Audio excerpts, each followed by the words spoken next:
Hey guys, tonight we're heading north, way north. We're talking icy winds, eternal twilight, and the kind of cold that makes your teeth ache just thinking about it. This is Viking territory, the frostbitten, sea-racked edge of Europe, where the weather tries to kill you before breakfast. And guess what? You probably won't survive this. So before you get comfortable, take a moment to like the video and subscribe, but only if you genuinely enjoy what I do here. No pressure. I mean, you're about to embark on a multi-week journey through sub-zero Viking survival tactics. Might as well commit. Also, I'd love to know, what time is it where you are, and what city are you watching from? Bonus points if you're somewhere cold right now, or maybe don't tell me if you're warm and cozy. That feels like cheating. Now, dim the lights, maybe turn on a fan for that soft background hum, and let's ease into tonight's journey together. Your boots hit the frozen ground with a dull, crunching thud. You're standing on the edge of a fjord in 9th century Scandinavia, and everything around you looks like it's been dipped in frost. The trees are bare, the skies are leaden grey, and the air slices across your cheeks like you just insulted it in Old Norse. Somewhere in the distance a wolf howls, not for drama, but because that's just what they do out here. Welcome to the north. You turn toward the wind and immediately regret it. Your eyelashes freeze together. Your nostrils do that fun thing where they stick shut for a second. It's late November by Viking reckoning, and already winter has arrived like a drunken god slamming the door behind him. Let's be honest, you're wildly unprepared. You've got your modern layers, your synthetic fibres, your city-born assumptions about how cold can really get. But the Vikings, they were built different, literally. Stockier, tougher, and more psychologically prepared to spend 6 months of the year hearing nothing but the wind and the dull chewing of a goat inside a longhouse.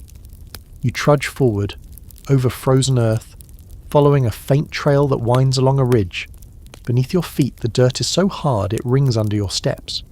Somewhere below, you hear the groan of shifting ice on water, a sound like the world's largest door creaking open. It's the fjord cracking its knuckles. Let's break something to you early. The Vikings didn't just survive in this, they thrived. For centuries they farmed, fished, raided, traded, and built a civilization in this borderline unlivable climate. But they didn't do it with sheer brawn alone. They had tricks, tactics, systems, and a very strong incentive to not die.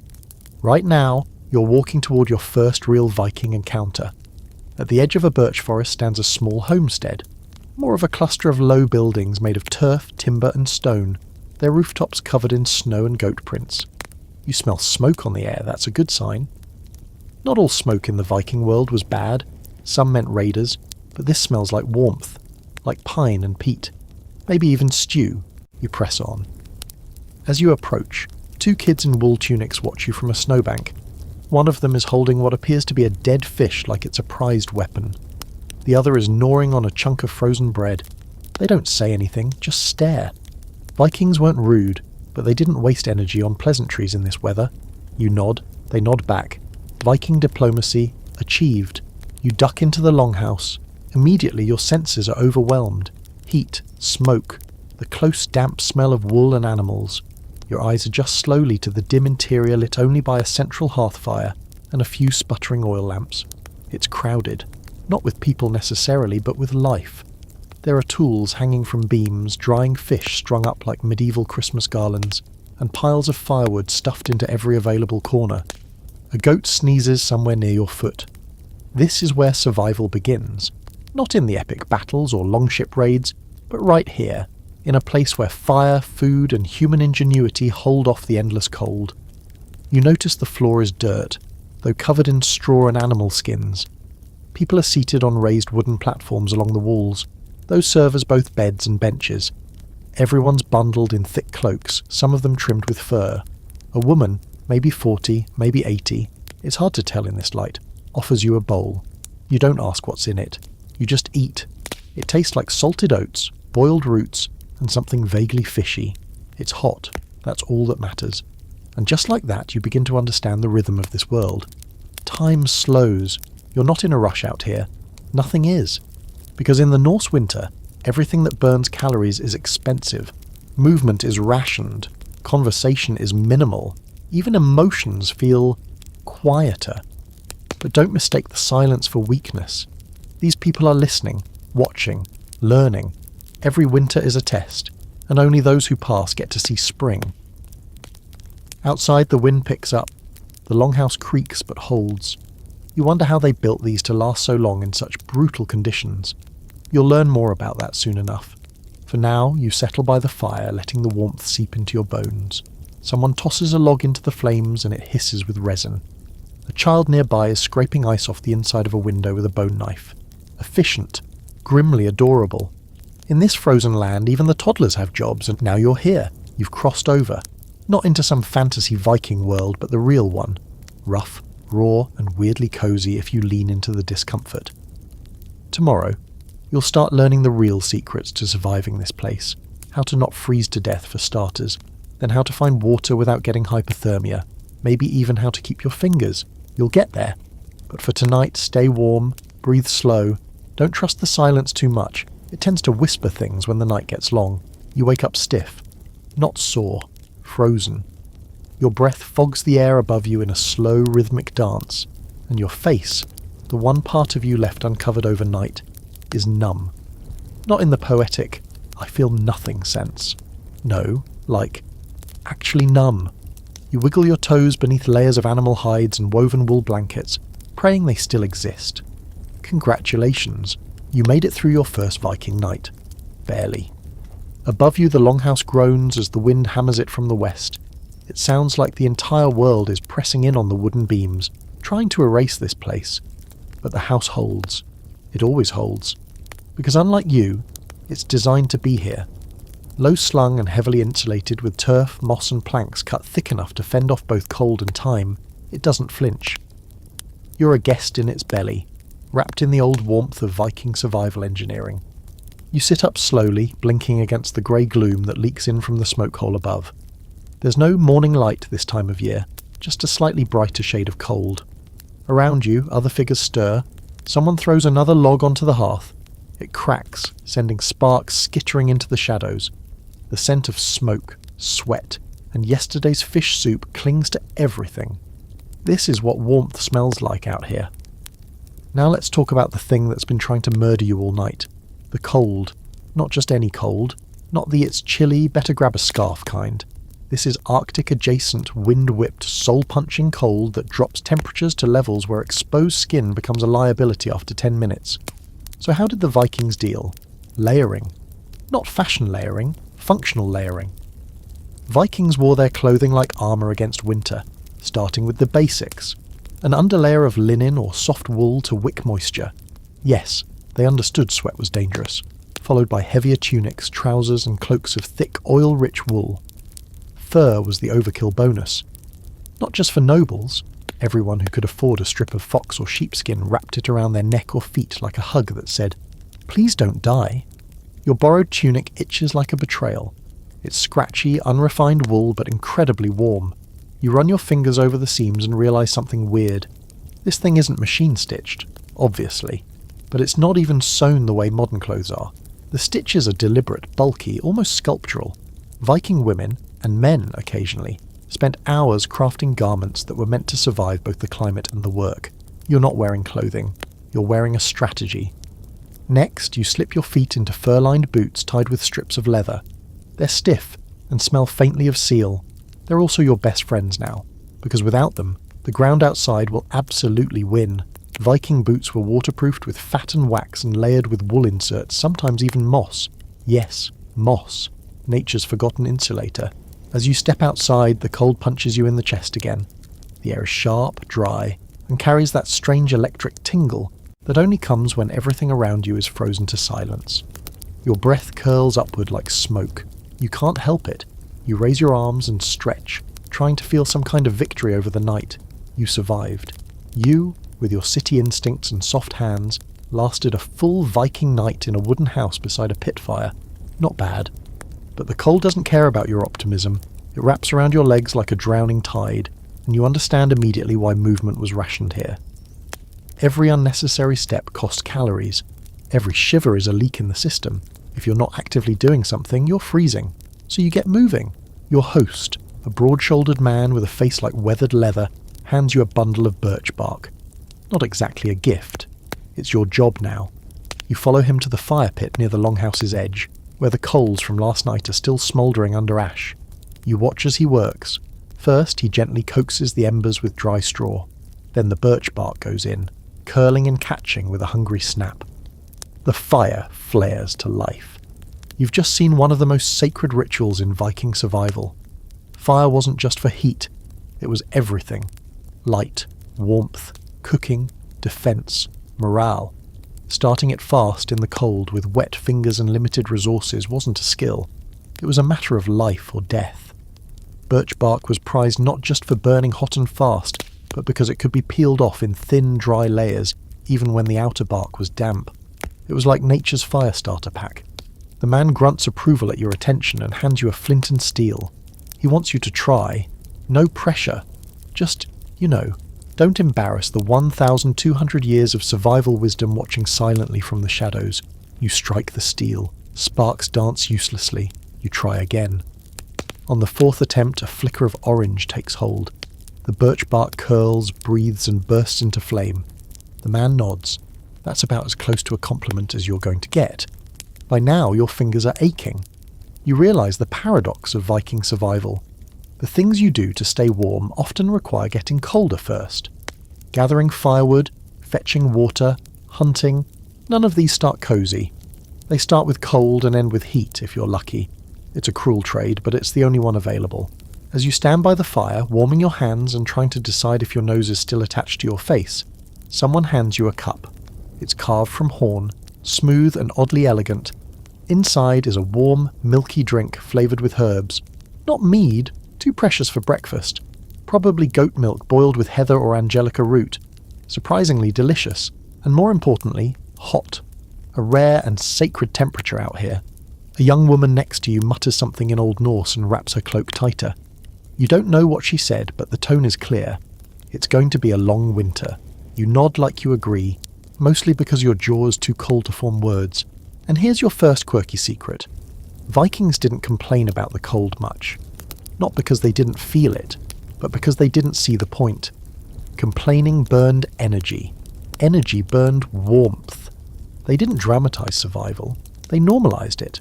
They didn't brag about enduring hardship. They just endured it. Scholars still debate just how extreme Viking winters actually were.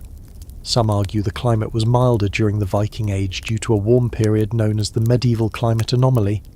Others insist the cold in higher latitudes like Iceland and Greenland was just as brutal then as now. The truth is probably in between. Cold enough to kill, but familiar enough to survive. So now you know the baseline. The first, unglamorous secret. You don't fight the cold. You cooperate with it. You layer, you move with purpose, and you keep the fire alive. Not just in the hearth, but in your own stubborn refusal to freeze. You're not sure if it's the warmth finally sinking into your bones or the hot goat milk gently swishing around in your stomach, but for the first time, you're starting to feel like you might not die today. Probably, possibly, depending on how the next few hours go. Because here's the thing. The fire that just saved your morning. That tiny flickering god you nursed to life with birch bark and pure willpower. That fire isn't just convenience. It's the backbone of Norse survival. And today you're going to learn that fire in the Viking world wasn't just heat. It was strategy. It was culture. It was borderline religious. The man with the face like cured leather, your temporary Viking mentor, motions for you to follow him around the side of the longhouse. His name, as best as you can understand through your frozen ears and his glacier-thick accent, is Stygander. Roughly translates to something like He Who Wanders, which is comforting. It's good to know even real Vikings had names that sounded like Dungeons & Dragons character sheets. Behind the house, a low shed leans awkwardly against the snowdrift. It's more drift than structure at this point, but Stygander shoves the door open like he's challenging it to a duel. Inside is a pile of supplies that you're guessing, from the smell and the way it makes your eyes water, is dedicated to one thing: burning. Birch bark, sure. Pine cones. Twisted straw bundles. Charred linen scraps, resin-dripping pinewood chunks called fatwood, a few sun-dried animal turds. You're not judging. If it burns, it's fuel. And in the Norse winter, everything becomes about fuel, acquiring it, preserving it, and knowing when to use it. Waste a log today, and tomorrow you might be learning the difference between frostnip and frostbite the hard way. You pick up a chunk of that fat wood. It's dense, sticky, and smells like Christmas had a baby with a mechanic's garage. It lights instantly when Stiganda touches a coal to it. Flame whooshes up, bright and orange, and it burns hot. This wasn't just chance. Vikings knew which woods to seek out for fire starting. Pine, spruce, juniper, they weren't just trees, they were tactical resources, and they didn't just chuck wood on a fire all willy-nilly either. Fires were built, with airflow in mind, with burn rate calculated, with placement that meant the difference between life and lung rot. Every home had a central hearth, not off in a corner, not portable, dead centre. Why? Because a central hearth not only radiated heat evenly, it also anchored the social structure. At night, people literally arranged their sleep around the fire like spokes around a wheel.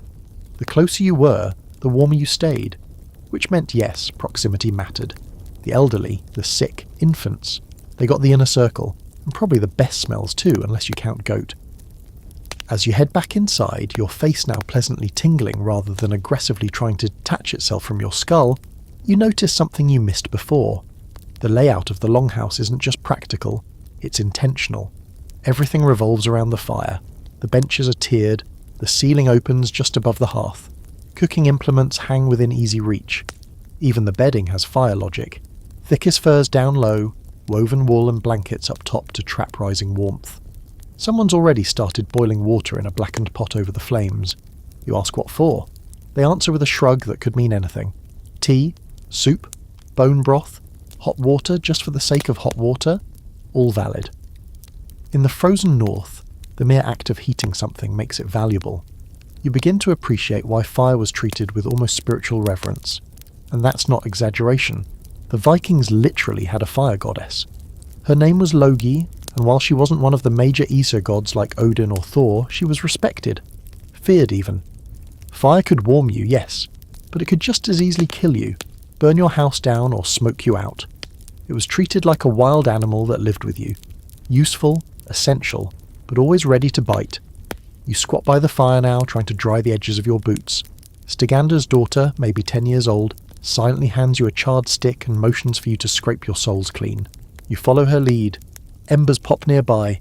The longhouse smells like burning pine resin and singed wool. She shows you a trick next. A little metal box filled with smouldering punkwood. Half-burned chunks of fungus or tree bark that smoulder instead of flame. It's the Viking version of a Zippo. They'd keep it tucked in their belts, wrapped in cloth to retain heat so they could start fires quickly without flint every time. A tiny ember cradled all day, passed from house to house, almost like a sacred flame. That's your quirky fact of the night. Vikings sometimes carried fire with them, literally, not metaphorically. Like, hey, I need to light a fire later, and I don't want to screw around with wet flint in a blizzard, so let me just tuck this ember in my coat next to my kidneys, and hope I don't spontaneously combust. And while we're nerding out, here's a debate historians still haven't settled. How did Vikings light fires reliably in bad weather? Some argue they were just better at flint and steel than we are now. Others think they used sunstones, crystals to find the sun through clouds and ice, which help them align their hearths and shelters for maximum warmth. Some even suggest there may have been regional techniques lost to time, secret fuel mixtures, resin recipes, or fire-starting chants passed through oral tradition. Who knows? Fire isn't just science, it's culture too. You lean back now, finally warm, like truly warm. Not fake warm, where your skin's hot but your soul is still shivering, your face is flushed, your fingers are limber again, and you start to understand the strange psychological shift that happens out here. Fire doesn't just warm you, it centers you. It becomes a kind of orbit, pulling you into its gravity. Around you, the Viking family moves with quiet purpose. Someone mends a wool sock near the firelight. Another sharpens a knife. A toddler drools on a carved spoon. All of them radiate a calm that feels earned. You're starting to feel it too. Not confident, not cocky, but less panicked. The cold is still there. It's always there. But now, you've got a little pocket of heat. A flicker of safety in a landscape that eats the careless. Tonight, when the wind howls and the roof rattles and frost laces the walls, you'll remember today. You'll remember how fire isn't just warmth, it's survival with teeth. And tomorrow, you're going to see how the longhouse itself is part of the plan. Because when you live in a frozen world, every log, beam and goat skin has a purpose. You don't realise how impressive the longhouse is until you're standing outside staring at it in full daylight, or what passes for daylight here, which is basically a dim blue-grey smudge smeared across the sky. At first glance, the structure looks more like a long burial mound than a house. It's low, humped, almost blending into the earth around it, like the land itself just grew tired of the cold and decided to hunker down. But once you've survived a night inside, you understand. This thing isn't built to impress you, it's built to outlast winter. You walk around the perimeter, snow crunching under your boots, the air so cold it feels like your breath is trying to crawl back down your throat. The turf walls rise about shoulder height, built up in layers like a giant earthen lasagna. Timber frame, stone foundation, stacked sod, moss, more sod. All of it designed to trap heat and repel wind. It's basically the medieval Nordic version of insulation foam, but made with dirt and stubbornness. At the ends of the longhouse, curved beams support the roof like the ribs of a ship turned upside down, which is exactly what it is in a way. The Vikings were seafarers, and they brought that knowledge inland. They built homes like boats, tight, curved, self-contained, except instead of floating on water, these floated on snow. Inside, the longhouse stretches like a wooden tunnel, one fire pit in the centre, people arranged along the sides in narrow sleeping and living spaces. Think open concept bunker with a heavy side of goat hair. It's dark, yes. Smoky, absolutely. But warm? Surprisingly so. The turf does the heavy lifting, but heat also comes from bodies, human and animal alike. You've been sharing the space with a few sheep, 2 goats, and what you hope is just 1 dog. They all pull their weight in the heating department. Stigender catches you loitering outside and calls you over. He wants to show you something. You follow him behind the longhouse, where a small pile of stones and charred wood sits half buried under snow. He gestures at it, then mimes, warming his hands. You realise it's a fire pit, but not for cooking or light. This one's for making charcoal. And that's your first real twist. Vikings didn't just burn logs willy-nilly. No, they planned ahead. In the summer and fall, they'd make charcoal. Slow burning, super hot, and long-lasting fuel. Perfect for blacksmithing and keeping fires alive in the depths of winter when everything else was damp, frozen, or buried under 3 feet of snow. You watch as he uncovers a small stash of dark, crumbly chunks and drops one into a pouch on his belt like it's gold. Because out here it kind of is. As you trudge back to the house, snow beginning to fall in lazy spirals, you start to grasp the genius of the Viking winter shelter. Every feature is deliberate. The doorway is low, not just to keep out the wind, but to trap rising heat. You have to duck every time you enter, which is humiliating but smart. The entry vestibule, basically a mudroom made of stone and straw, serves as a buffer zone. Cold air doesn't rush straight into the main room, it gets caught and tamed. And then there's the smoke hole. A small square gap at the roof's apex that lets smoke rise just slowly enough to keep the interior warm and breathable. Is it perfect? Absolutely not. Your lungs still feel like they've been gently cured over hickory by the end of each day.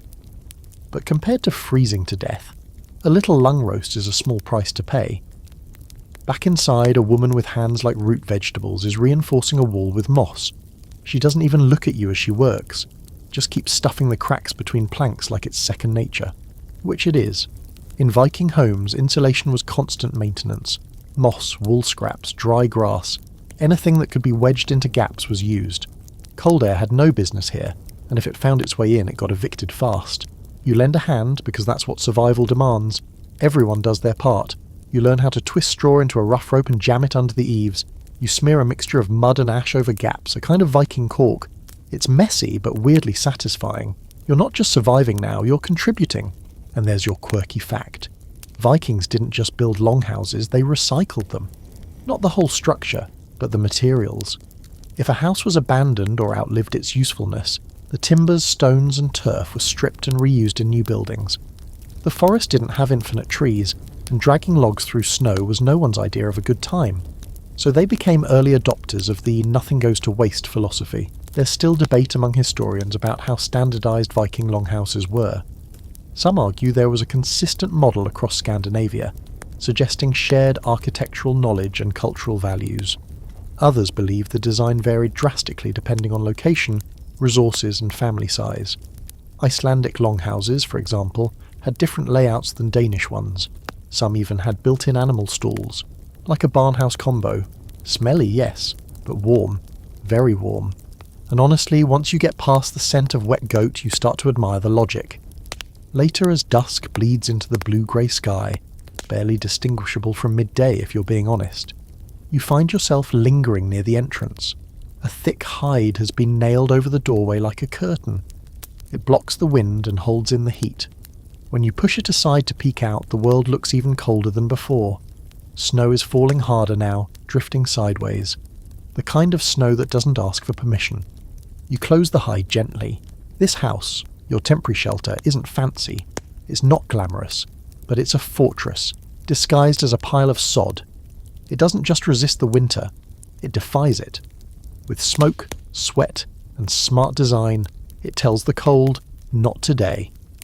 And now that you've lived in it, even for a short while, you start to understand the quiet pride these people take in their craft. You're still an outsider, a snow-soft visitor fumbling with knots and scraping moss from your sleeves, but the house doesn't care. It'll keep you warm anyway. And tomorrow you'll open the pantry and see what Vikings called food. Spoiler, it's going to smell weird and chew like regret. But it kept them alive, and soon it might just keep you alive too. You wake up to a sound you haven't yet gotten used to, the groan of your own stomach. It's not hunger like you know it. It's something deeper, heavier, a sort of hollow, slow-burning need that wraps around your ribs and says, hey, either feed me or start digesting one of your toes. Welcome to Viking appetite mode. Turns out just staying warm out here is like running a marathon every single day. Your body's burning through calories at an absolutely disrespectful rate, and you haven't even done anything yet. Just slept near a fire and helped plug some moss into a wall. So yeah, breakfast. Not optional. You shuffle toward the hearth where someone's already awake and stirring a pot that looks suspiciously like the one that boiled goat milk yesterday. It smells thick. Not bad, just dense. Like oatmeal that's been aged in a salt mine and reconstituted with a promise of nutrition. This is grut, Viking porridge, and you're about to become very familiar with it. The woman ladling it out gives you a nod as she hands over a wooden bowl.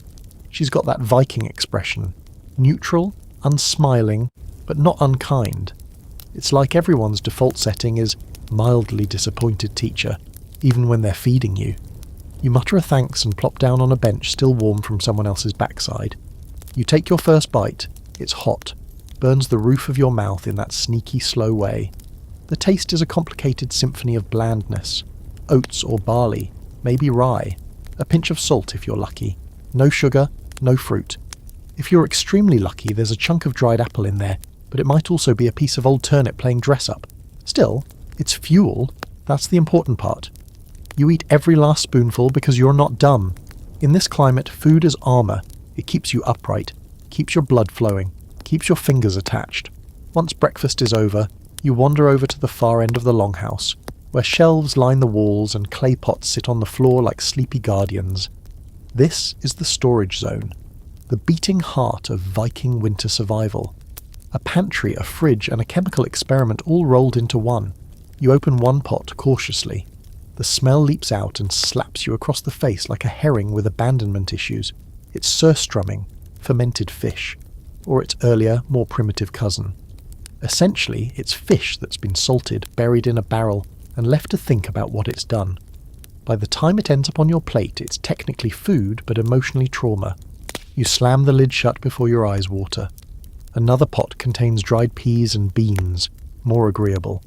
These were soaked and boiled into thick, protein-packed stews that stuck to your ribs and gave you just enough strength to go out and get frostbite like a real Viking. You find flatbread stacked like ceramic shingles in a basket. It's dry, brittle, and tastes like something between cardboard and tree bark, but again, fuel. Nearby, a smoked ham hangs from the rafters. The smell is rich and salty. Vikings preserved meat in a few creative ways, smoking it over the fire, drying it in the wind, or burying it in salt and hoping for the best. These techniques kept food edible for months, even when temperatures dropped so low the air itself could practically cure a side of bacon. You notice something else. fish hanging from ropes strung across the ceiling. It's hard and grey like fish jerky. That's stockfish, cod dried until it could double as a blunt weapon. To eat it, they'd have to soak it for hours and then cook it into a stew or bash it with the back of an axe until it gave up its secrets. It's said that some families pass stockfish down through generations like edible heirlooms. Chewy? Yes. Enduring? Also yes.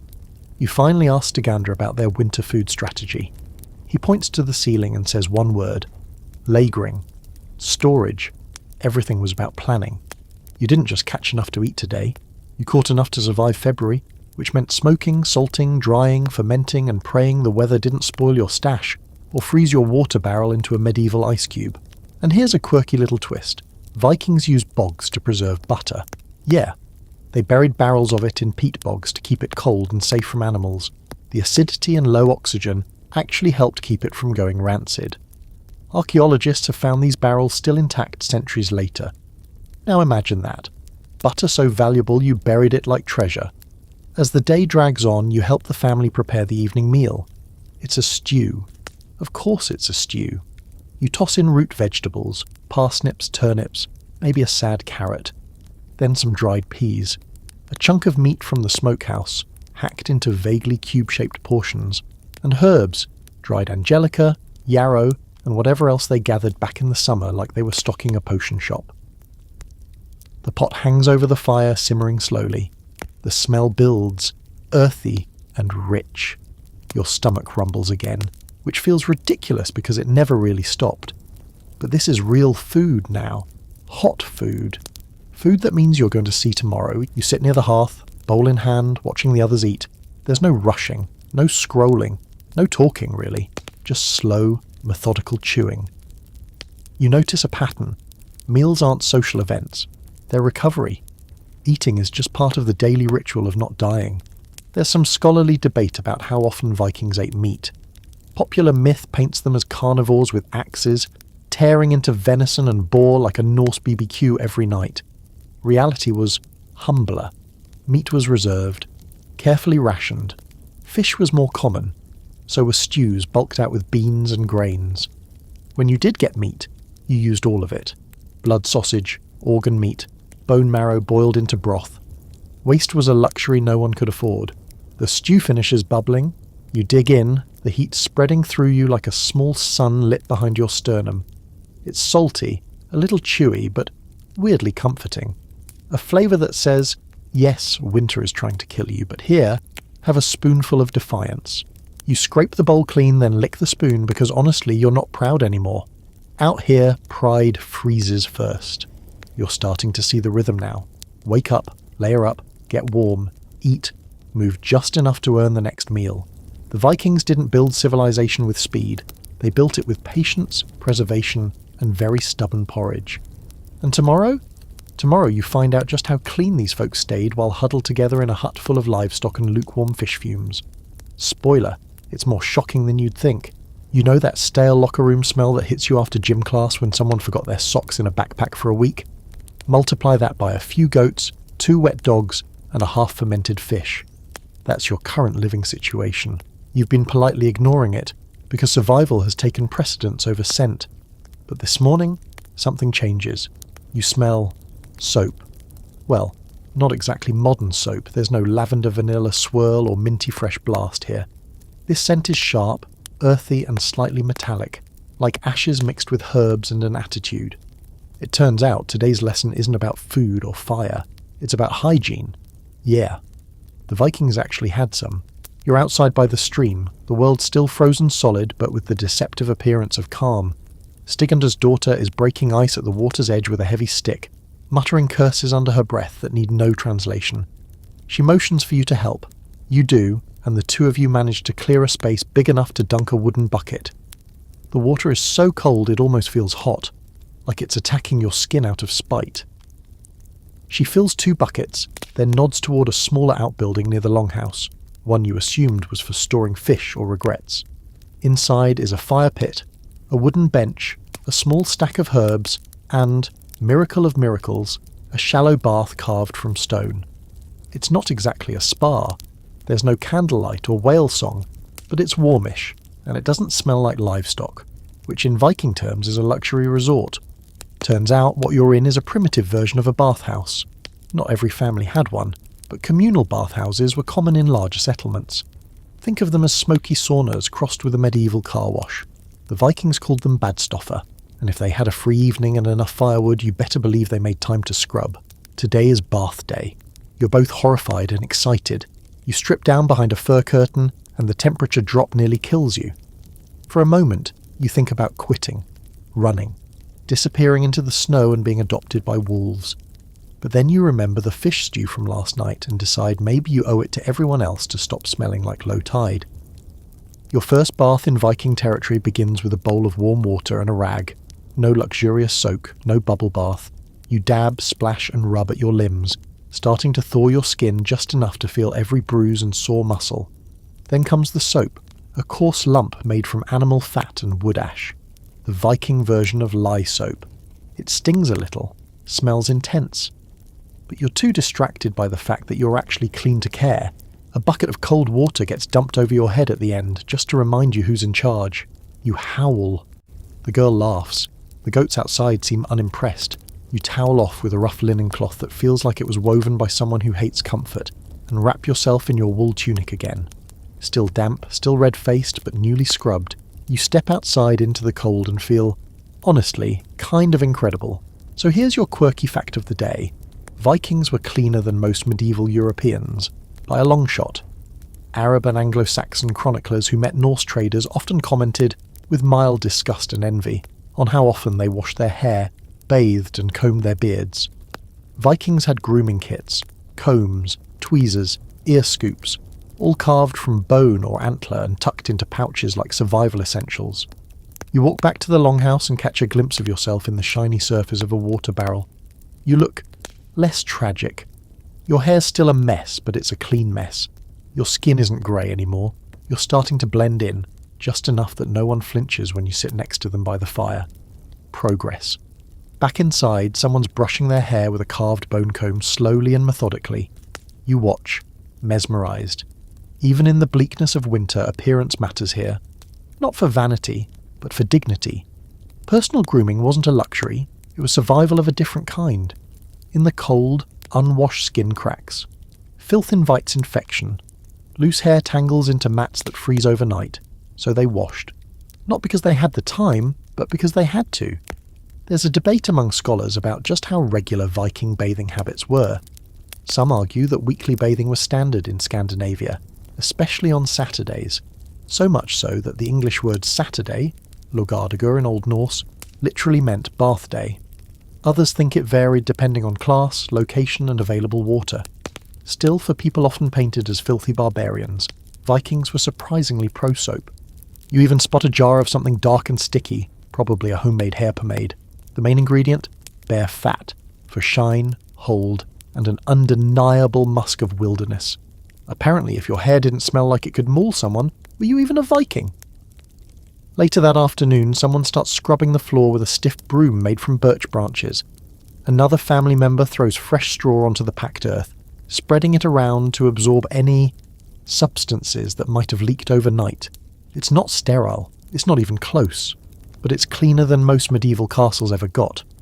You help pour out dirty washwater into the snow, watching it steam as it hits the ground. Then you toss your rag onto the drying line and inhale. The scent of soap, wood smoke and drying herbs hangs in the air. Still rustic, still earthy, but no longer choking. You realise that cleanliness for the Vikings was an act of defiance, against disease, against decay, against the creeping, soul-sapping effect of endless cold. Staying clean was like sharpening your sword or fixing your roof. It meant you still had control. And you're starting to feel a little more human. Less like a walking meat popsicle in borrowed fur. You've eaten, you've bathed, you've sat beside the fire without being offensive to others. That's pretty much Viking luxury. Tomorrow you'll deal with other winter problems, like what happens when the snow gets so bright your eyeballs rebel. But for tonight you crawl into your corner of the longhouse, clean, full, and smelling faintly of birch ash and pride. Not bad for someone who almost cried during a sponge bath. The sun rises, if you can call it that, like a dull coin tossed onto a cloudy table. The light barely registers, but it's enough to reveal what the night left behind. Fresh snow, frost blooming on every surface and your breath, still coming in visible clouds as you step outside. But today isn't about temperature. No, today is about light. Or rather, too much of it. You'd think the Arctic North would be all about darkness, right? And you're not wrong. Most of the year, the sun just sort of gives up around mid-afternoon. But then there are those days when snow covers everything.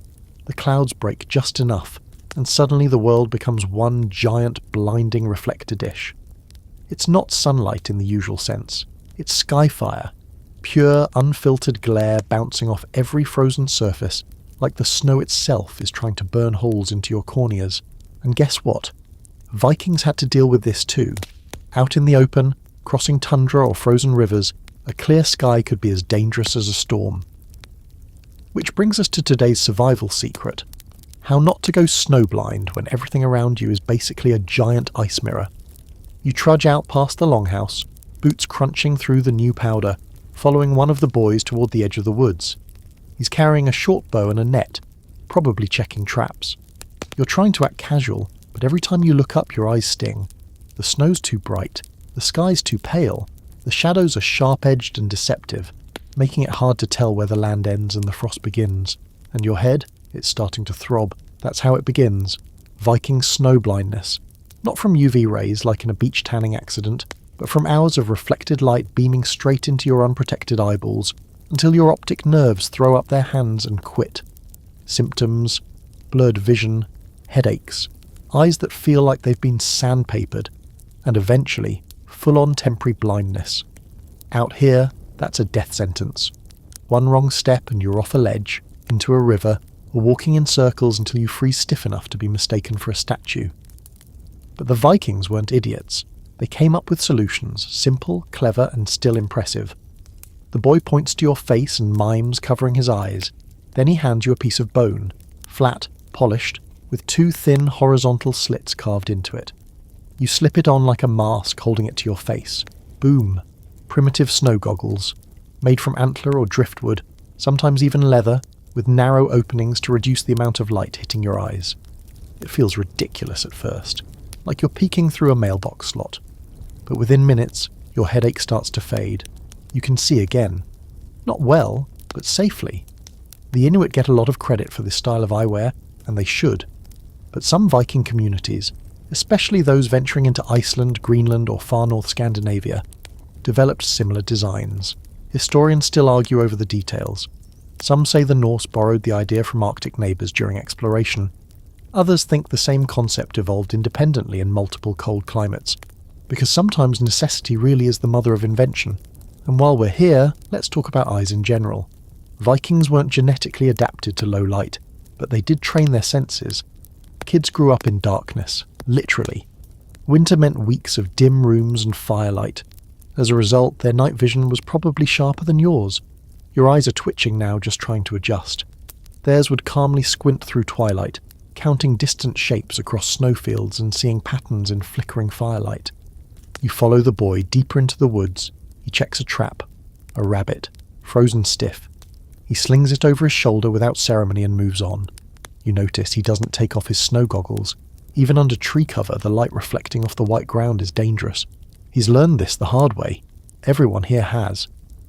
Back at the longhouse, someone is smearing something on their face. Fat. At first, you think it's for moisture. Cold weather dries everything out after all. But it turns out this is another snow defense. Animal fat, usually from seal or pig, gets rubbed on exposed skin to protect against both windburn and light reflection. Turns your cheeks into greasy mirrors. Attractive? Number? Effective? Absolutely. There's even an Old Norse word for this kind of fat protection. Skin fat. It might sound like a villain from a fantasy novel, but it's literally just skin fat. Simple, brutal, useful. Everything in Viking life boiled down to those three principles. Later that day, the sun dips low again, casting long blue shadows across the snow. You step outside with your eyes fully adjusted now, your borrowed goggles still hanging from your belt. You scan the horizon and realize something. Out here, visibility is survival. Being able to spot predators, track animals, avoid hazards, and signal allies. That all depends on your ability to see in punishing conditions. And here's your quirky historical fact. Viking sailors may have used a special tool called a sunstone to navigate during cloudy or low-light days. It's a kind of calcite crystal that polarizes light. By rotating it and observing the brightness of the sky through it, you can determine the sun's hidden position. It's debated. Some scholars say it's legend, others insist it's legit. But if it's true, it means Vikings had developed optical navigation centuries before compasses reached Europe. Tonight, you sit near the hearth, your eyes still stinging faintly from the afternoon snow glare. Someone hands you a bowl of hot broth. You sip slowly, grateful for the dimness inside the longhouse. No reflections, no piercing light, just soft fire glow and the familiar shuffle of wool-clad feet on straw-covered floors. You close your eyes and try to imagine a Viking sailor on the open sea, scanning the grey sky with a crystal, guiding a ship toward Iceland or Vinland or home. That kind of vision, literal and metaphorical, is what allowed these people to push beyond the known world. But they didn't do it with brute force. They did it with cleverness, with snow goggles and sunstones, with bone tools and seal fat. You've survived another day without going blind, small win. And tomorrow, you'll need that vision, because snow is no longer just something to see, it's something to move through. And if you thought walking in a blizzard was tough, wait till you learn how the Vikings basically skied their way into legend. You wake to a sound that's become oddly comforting. Wind rattling the turf roof like a giant trying to shake the house loose. It's relentless, howling through the gaps in the doorframe, pressing at the walls like it's offended this place still exists. But you're not shivering. That's a first. You're wrapped in a cocoon of wool, the Viking miracle material, and for once, it feels like you've won some small battle against the cold. The longhouse is still dim, even though it's technically morning. A few people are stirring near the hearth, the fire already revived and snapping with new life. You sit up, stretch, and feel the stiff pull of wool against your skin. It's scratchy, a bit damp from yesterday's snow, and smells faintly of smoke and sheep, and yet, you wouldn't trade it for anything. Today's story isn't about food or fire, it's about the thing wrapped around your body that's keeping you alive without even asking for thanks. Today is about wool, not the trendy, overpriced designer type. This is Viking wool, thick, durable, coarse, and the single reason you haven't frozen solid in your sleep. You shuffle over to the fire and warm your hands while watching someone, an older woman with arms like braided rope, spin wool with a drop spindle. It's hypnotic. She pulls fibres from a basket of raw fleece, twisting them between her fingers and letting the spindle hang and spin like some ancient fidget toy of the gods. The thread builds slowly, inch by inch, feeding onto the spindle's shaft until it's full. This is where it all starts. Sheep, and a lot of patience. Viking sheep weren't like modern ones. They were smaller, hardier, and frankly, looked like they were born ready to fight a blizzard. Their wool came in dual coats, an outer layer called tog, long and water-resistant, and an inner coat called thaw, soft and insulating. Vikings would separate these layers and use them for different purposes. The tog got woven into cloaks and outer garments, thaw into underclothes, and anything meant to be worn next to the skin. You're wearing both right now, and you're thankful for every itchy, slightly damp, possibly goat hair contaminated thread. A few feet away, a younger girl is weaving wool into a strip of fabric using an upright loom. The setup is deceptively simple. Just a few vertical beams with weighted strings dangling like roots. But the work is exacting. She moves with a rhythm that suggests she's been doing this since she could walk. Weaving was a major task in Viking life, especially during winter, when outside work was limited, and staying busy inside meant staying warm and sane. Clothing didn't come cheap or fast. A single tunic might take weeks to make, from shearing to spinning to weaving to sewing. Vikings didn't just make clothes, they invested in them. A well-made cloak could be passed down like an heirloom or even used as currency. In fact, some legal texts from the era list cloth as a valid form of payment. You didn't just wear your wealth, you wove it. You wander over to the drying line strung along the rafters.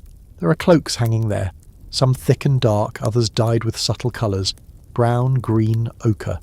Natural dyes made from plants, bark, lichen. Vikings weren't fashionistas, but they appreciated colour when it served a purpose, like identifying clans or just breaking up the monotony of looking like a walking sheep all winter.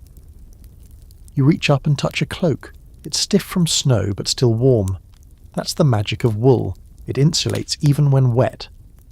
Unlike cotton, which soaks and freezes into a punishment blanket, wool traps heat inside its curly fibres, keeping you warm even in sleet or snow or whatever that icy slush was yesterday. It's like nature made a fabric specifically for not dying outdoors. One of the boys walks past you wearing wool leggings tied with leather thongs. Not stylish exactly, but practical. He's got on a woven tunic, mittens, and something that looks like a balaclava made from felted wool. Basically a Viking hoodie. You're learning that the Norse approach to winter fashion was less about looks and more about functionality, with a side of grim determination. As midday rolls in, indistinguishable from mid-morning, you find yourself helping card fleece. It's messy, slow work. You use a pair of flat paddles with tiny metal spikes to brush the wool, detangling and aligning the fibres for spinning. After about 5 minutes, your arms are tired, your patience is waning, and you've inhaled more fluff than any human should. The woman across from you doesn't even blink. She's been carding for an hour, maybe 2. And here's your quirky fact. Viking wool wasn't just used for clothing, it was also used for insulation, wicks for lamps, and even boat caulking. That's right. They'd stuff wool mixed with tar into the seams of longships to keep water out. Basically, if it could be plugged with wool, it was. You're starting to understand that survival up here wasn't about brute strength. It was about resourcefulness. The sheep gave wool, the wool gave warmth, the warmth gave time. Time to think, time to build, time to make it through the long dark without becoming a sad frostbitten footnote in history. Scholars still argue about the exact methods the Norse used to process wool. Some think fulling, washing and beating the cloth to make it denser, was common, while others believe most fabric was simply worn stiff with time and weather. What's not debated is this. Wool was sacred. Not in the religious sense, but in the don't squander it or die sense. That night, you sit by the fire wearing 3 layers of wool. You're warm, not toasty, not modern heating warm, but you can feel your fingers warm, and that's good enough. Someone tosses another log into the hearth and sparks flare upward. Outside, the wind starts its nightly performance, but you barely notice. You're wrapped in a blanket that smells like lanolin and smoke and salvation.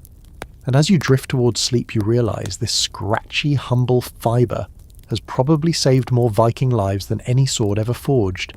It's not flashy, it doesn't get poems or statues, but in a land where winter eats everything unprepared, wool is the quiet hero. Tomorrow you'll need to put it to the test, because while standing still is warm, survival sometimes means going out into the snow, and you're about to learn why motion is murder in the frozen north. Unless you do it the Viking way. There's a kind of stillness in Viking winter mornings that feels both peaceful and menacing. The snow lies undisturbed, thick as a feather mattress, but with none of the softness. Your boots crunch through it with effort, not grace, each step more like a negotiation than a stride. You've spent a few days now learning the warmth tricks, the layering, the fire building, the goat-side naps. But today you find out about something just as vital, the art of staying still.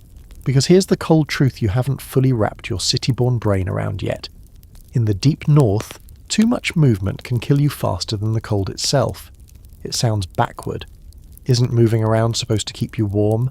Isn't that what your gym teacher used to yell when you stood still too long during track drills? But that advice doesn't apply here. Not when every breath you exhale forms a tiny crystal on your eyelashes, and every bead of sweat turns into a personal ice dagger sliding down your spine. This morning you're out with Stiganda and 2 others, following a narrow trail through thigh-high snow. There's no destination, just a routine perimeter check for firewood, traps, and signs of wolf activity. You trudge along, trying to keep up, already sweating through your wool underlayers like an amateur. They stop. You don't. Your momentum carries you 2 more steps before you sink into a snowdrift and nearly tip forward like a falling tree. The others turn and stare. No one says anything, but you can feel it. The unspoken Viking lesson of the day, pace yourself or perish. So you stop. You wait. You breathe slowly, consciously. The air is so dry it steals the moisture from your lungs before you can even exhale. One of the men pulls a cloth from his belt and wipes the back of his neck, just a swipe, quick and silent. Sweat is the enemy here. It chills the body faster than wind or snow, soaking into your base layers and turning your protection into punishment. You trudge on, this time slower, deliberate. each step planted like you're trying to sneak up on winter without waking it. The rhythm becomes meditative, one foot then the other. Don't rush, don't breathe too hard, don't sweat. Back at the longhouse later that day, Stygander's wife shows you the drying rack above the fire. It's filled with wool tunics, socks, mittens, steam rising from each garment like they're exhaling after a hard day of pretending not to be frozen. She plucks down a pair of mittens and hands them to you. You turn them over. The cuffs are felted extra thick, the palms worn smooth. She points at your hands, then the mittens, then mimics wringing them out. The message is clear. If your clothing gets wet out here, it doesn't dry on you. It dries above the fire, or it freezes into shape and waits for spring. You've heard the term hypothermia before, probably in movies. It usually shows up right before a character dies dramatically in the snow. But out here, it's not drama. It's just Tuesday. You learn quickly that hypothermia doesn't always start with shivering. Sometimes it starts with overheating. You walk too fast, your layers get damp, the sun dips, and suddenly that wet shirt glued to your back becomes your executioner. So the Vikings did something modern people have forgotten how to do.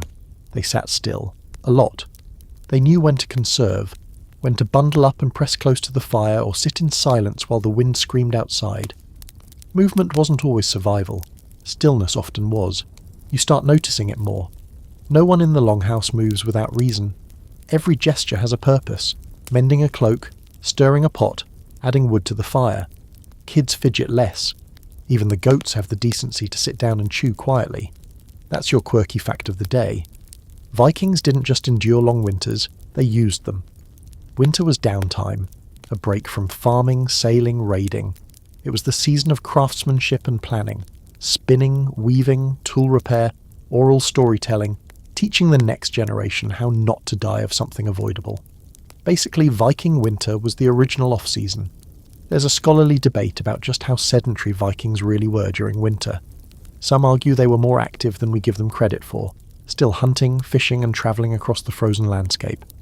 Others point to sagas and archaeology that suggest winter was a time of deep dormancy, not inactivity but intentional conservation.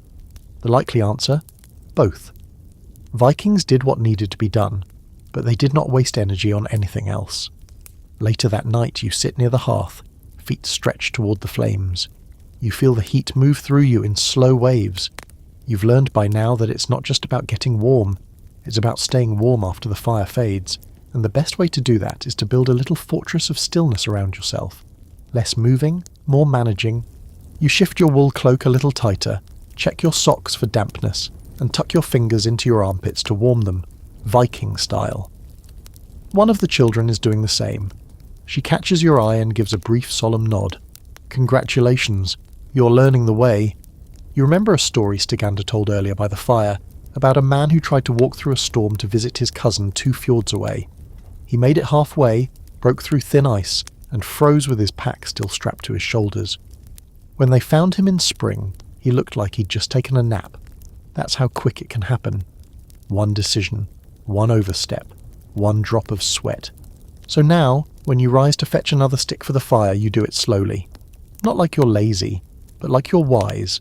Like you understand that every motion costs something, and in this land, you only spend what you can afford.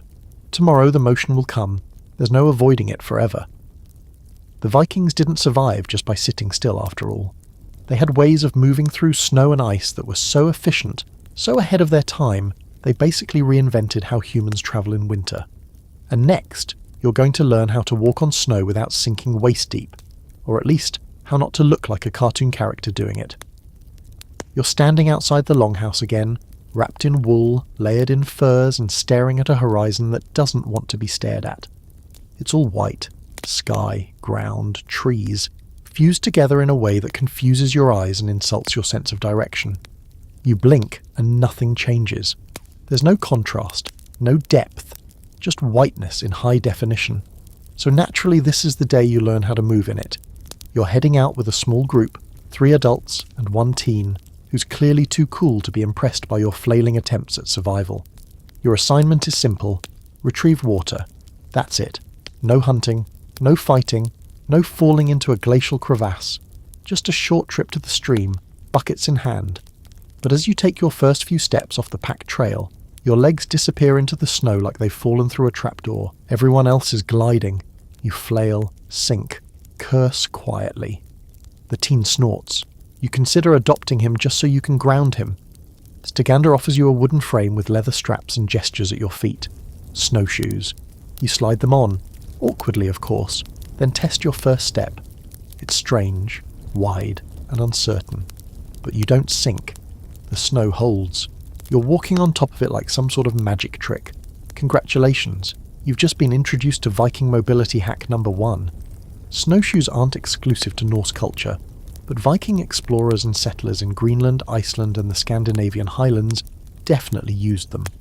Historians aren't certain exactly what styles they favoured. Oval, teardrop, cross-laced. The debate's still open, but the consensus is clear. When the world turns into a deep freeze, walking on top of it is better than walking through it. You shuffle forward, trying not to look too triumphant, while also marvelling at how logical this is. Snowshoes spread your weight, prevent you from sinking, and suddenly the impossible becomes possible again. One foot in front of the other. No more thigh-deep death marches. Then someone whistles and suddenly everyone's strapping skis to their feet. You blink. Skis. Real skis. Not the Olympic kind. Not bright red with carbon fibre, but long, narrow planks of wood curved slightly at the front. One of the men shows you the bindings. Simple leather loops. He slides his boots in, poles in hand, and pushes off like he's late for a raid. Vikings didn't just invent terrifying boat designs and epic hairstyles. They also knew how to ski like their lives depended on it, because sometimes it actually did. There's archaeological evidence of skiing in Scandinavia dating back thousands of years, and Norse sagas mention it too. Skiing wasn't just sport or pastime, it was transportation. In deep winter, skis meant hunting was possible. Messages could be sent. Travel didn't have to wait for spring. You try. Oh, you try. First, you fall, then you slide, then you fall again, but with slightly more dignity. Eventually you manage a slow glide down a gentle slope, legs trembling, arms windmilling for balance. You're not fast, but you're moving, efficiently, and more importantly without falling into a snow pit or pulling a muscle you forgot existed. One of the women calls back to you with a grin and taps her pole into the snow rhythmically. You realise they're pacing themselves. Skiing isn't a sprint, it's a glide. Low effort, long distance. You fall into the rhythm and for a moment it's almost meditative. The only sound is the whisper of wood over snow and the occasional clunk of your pole stabbing a hidden rock. When you reach the stream, the water is barely visible beneath a thick crust of ice. They chip through it with practiced blows, drop in wooden buckets, and pull up water that's so cold it practically smokes in the air. You're already dreading carrying it back. Wet wool, sloshing buckets, frostbite potential rising, but then someone hands you a sled. Not a toy sled, not something painted red and strung with tinsel. This is a slab of curved wood, slick on the bottom, with a hide tied over it and loops for attaching to your belt. You load your bucket onto it and start walking back. And just like that, the burden disappears. Vikings didn't lug things through snow, they slid them. Firewood, fish, water, children. If it could fit on a sled, it got pulled instead of carried. You pause on the return trip to take it all in. The silent woods, the powdery snow curling off tree branches, the tracks behind you, linear, efficient. Not the chaotic stomp prints of someone fighting the elements. Just a gentle trace, like you're passing through without disturbing the world too much. That's your quirky fact of the day. Viking travellers used skis and sleds not only in snow-covered regions, but sometimes on ice-covered seas. When the fjords froze over, they became roads. Slippery, freezing, slightly suicidal roads, but still usable. A flat, icy fjord was faster than a snow-choked forest any day. There are accounts of people dragging sleds loaded with goods across ice to trade with neighbouring villages. Imagine skating down a frozen ocean with your winter groceries in tow. Of course, not everything went smoothly. The sagas tell stories of people falling through ice, of frozen rivers swallowing horses and carts whole. Every step was a gamble, but when it worked beautifully. You make it back to the longhouse just before the light starts to fade.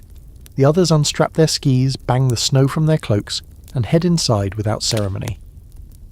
Just another winter chore completed. You trail behind, bucket still sloshing on the sled, face red from cold and mild embarrassment, but also pride. You moved through a Viking winter and didn't get stuck, soaked, or completely humiliated. That's worth celebrating. Inside, the fire's already burning, boots steaming by the hearth. You unlace your damp mittens and hang them to dry, grateful for the warmth, but even more for the quiet admiration of those who watched you not die in the snow today. And tomorrow? Tomorrow you'll face something even trickier than snow.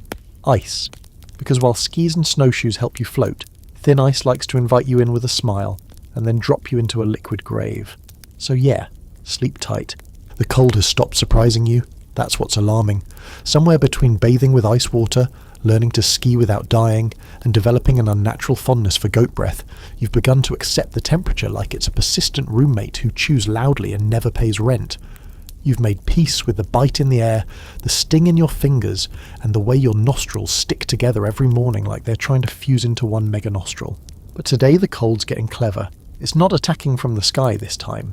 It's not blowing through the cracks in the longhouse or freezing your toes into small regrets. No, today it's coming from beneath you. You're walking across a frozen river.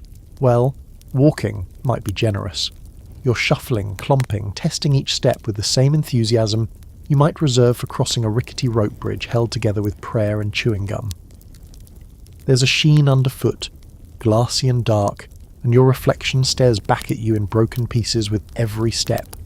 This is ice travel, Viking style. Stygander is ahead of you, gliding with unnerving ease like this is just another Tuesday errand. The others behind him carry sleds of firewood and buckets of water, sliding them along the frozen surface as if it were solid ground. You, on the other hand, are busy trying not to fall and die of embarrassment. Your first lesson: never trust ice just because it looks frozen. They show you how to test it.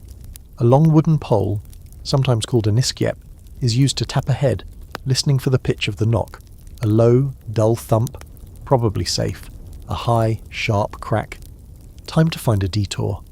Stygander makes it look like second nature, tapping and walking, tapping and listening, like he's having a conversation with the river. You try it. Tap, step, tap, step. You listen so hard your ears start to ache. The river groans beneath you, just once, but it's enough to make your stomach drop. You freeze in place, 1 foot forward, heart in your throat, lungs suddenly uncooperative. Everyone else keeps walking, nobody's panicking, but no one's laughing either. Stygander turns, sees your face, and walks back toward you.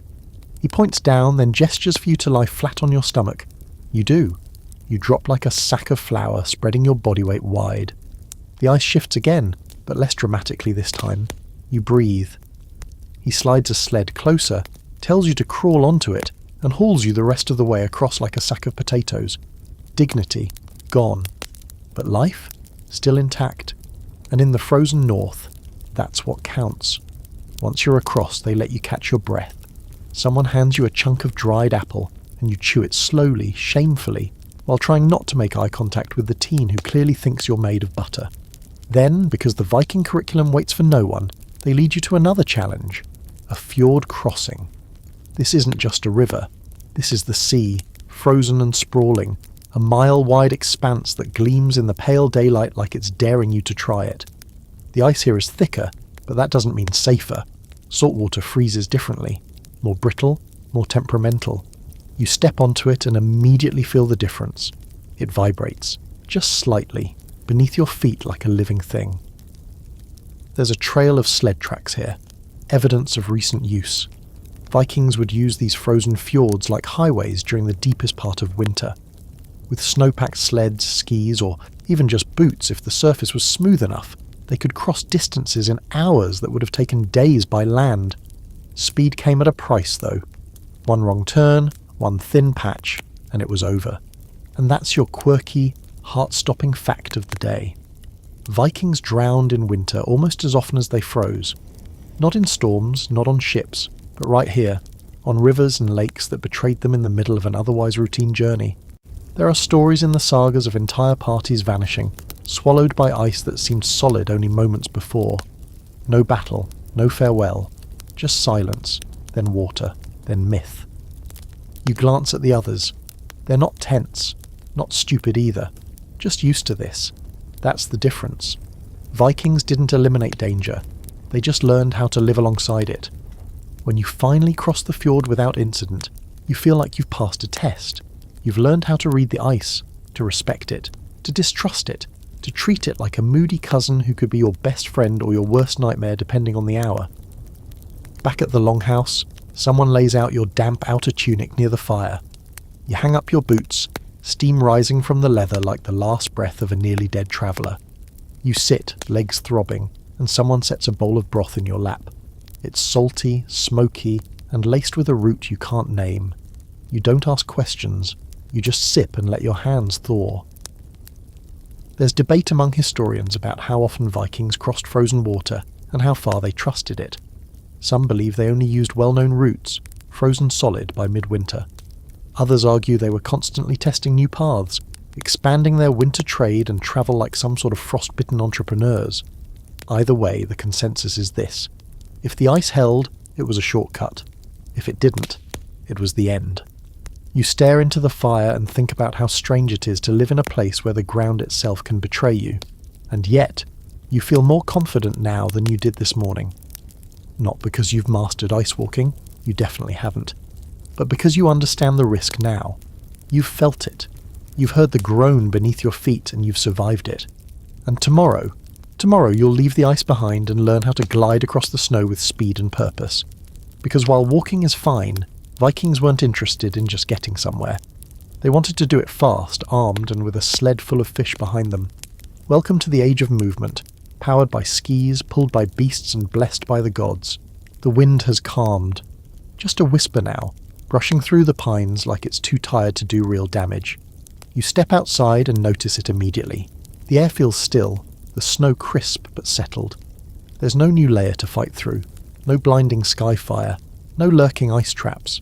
It's the kind of day that almost tricks you into thinking winter's taking a coffee break, which of course means it's the perfect day to sail a ship through frozen water, or more accurately, drag one. Today you're headed to the edge of the fjord, where a narrow channel of water cuts inland like a scar. In warmer months, it would be alive with longships and traders, with seagulls overhead and salt spray on your tongue. But now, it's a frozen path. A ribbon of ice too thin for safe crossing on foot, too thick to break with a hull. Useless, right? Not to the Vikings. You trudge behind a group of men and women hauling ropes, tools, sled runners, and bundled hides. The ship, a medium-sized Nar, is already resting in a cradle of logs by the shore, pulled up before the freeze. It's been sitting here all winter like a sleeping predator, sails furled, oars tucked away. But today it moves again, slowly, groaning, like it knows what's coming and is not particularly excited about it. This is what Viking innovation looks like. When the sea freezes, they don't stop sailing. They change how sailing works. The group gets to work. You're handed a thick rope and told to pull. You do. The ship creaks forward, not on water, but on a track of greased logs, rolled beneath it like a medieval conveyor belt. The system is shockingly effective, like watching someone solve a physics equation using only wood, snow, and spite. You learn that Vikings used this method all over Scandinavia. If a ship needed to move overland, or across a frozen channel, they laid down logs, slathered them with animal fat or crushed fish guts. You try not to, think about that part, and rolled the vessel forward, leapfrogging the logs from back to front like some sort of ancient Nordic treadmill. This is more than just clever. It's survival in motion. Trade doesn't pause because the water's frozen. Goods still need to reach distant farms. Salted fish, cloth, timber, metalwork, everything still moves. And longships, the pride of Viking engineering, weren't just made for show. They were built with versatility in mind. Shallow hulls for river travel, flexible timbers that could handle being dragged across rocks. And when winter hit hard, they adapted. They didn't wait. Once the ship's clear of the hill and onto a stretch of flat snow-covered ice, the runners come out. Sled attachments for ships. I know. Ridiculous. Brilliant. True. Large hides and wooden runners are strapped beneath the hull, transforming it from sea vessel to ice glider. With enough hands and the right wind, these ships could be pulled across frozen bays or lakes like a sled. Slowly, yes, but safely. And here's your quirky fact of the day. There's at least one old Norse saga that mentions a crew pulling a ship over land and ice for days to reach an inland village during winter, possibly using animal teams. Some records mention dogs, oxen, even ponies yoked to ship runners like the world's most overqualified sleigh team. Scholars still debate the accuracy. Some think it's exaggeration, heroic poetry making legends out of logistical problems. Others point to archaeological finds, sled runners, ship cradles, wooden paths carved into frozen fjords. So maybe it wasn't myth. Maybe it was just Tuesday. The sun is low now, casting long shadows across the ice. You pause for a break, fingers stiff from rope burn, and watch your breath curl in the stillness. Stiganda leans beside you, nods toward the ship, and grunts a single word. Lives blood. Life blood. And it clicks. These ships weren't just tools, they were arteries, connections. Without them, isolated communities would wither, trade would freeze, news would die in the snow. But by moving ships over ice, by refusing to let frozen seas become prison walls, the Vikings kept their world breathing. You walk beside the gliding hull now, snow crunching underfoot. The sound of sled runners groaning across the ice has its own rhythm. Not smooth, not elegant, but purposeful. Every step is earned, every motion deliberate.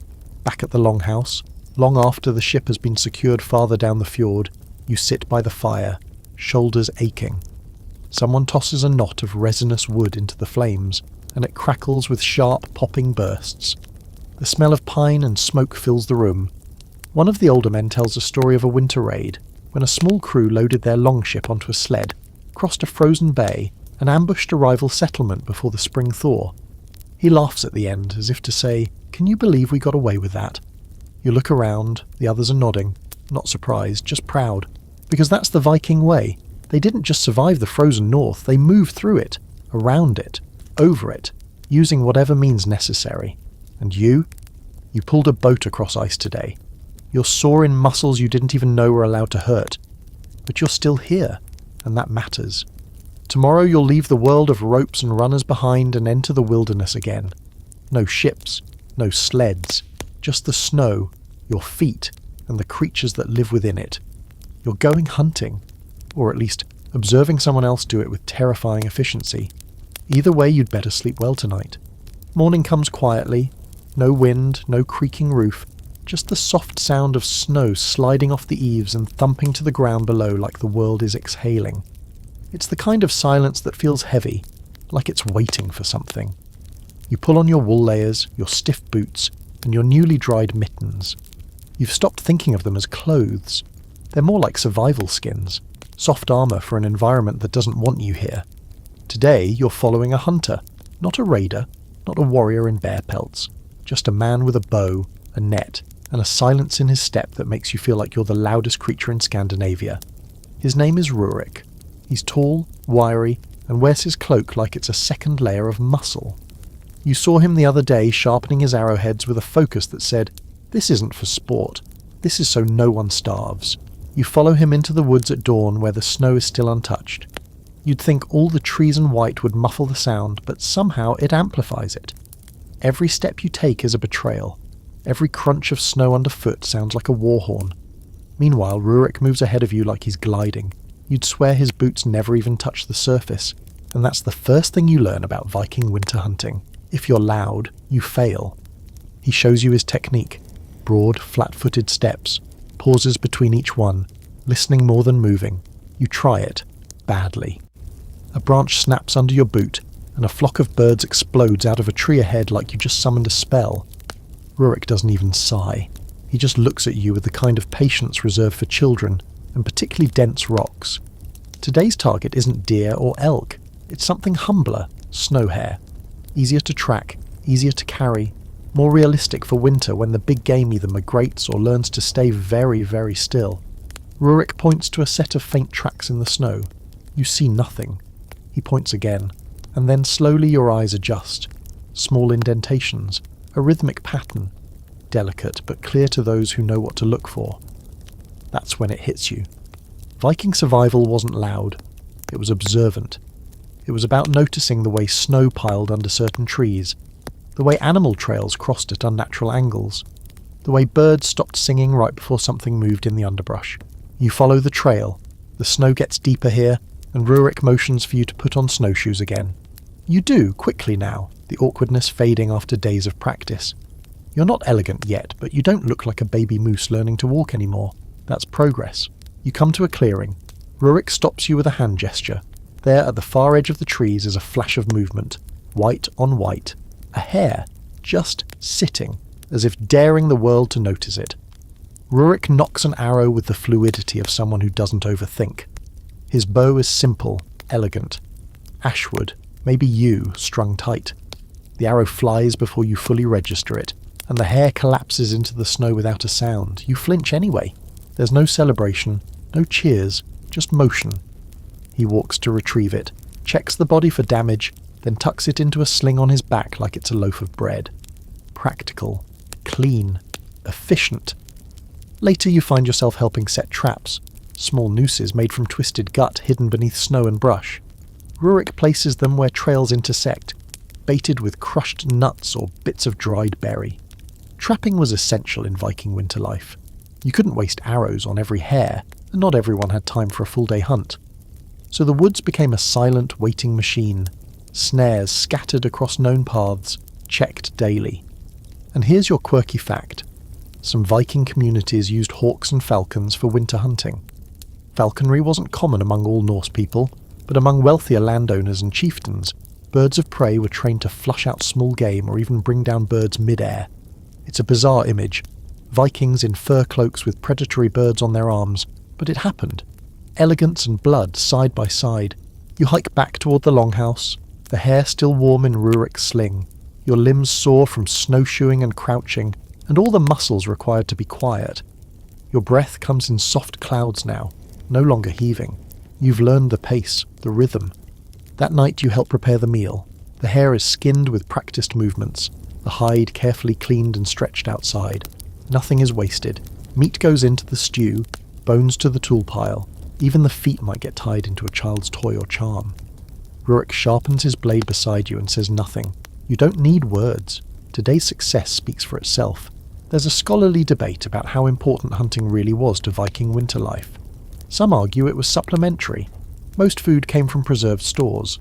Others believe that in lean winters or isolated homesteads, hunting made the difference between scraping by and starving. The truth, as usual, lies somewhere in between.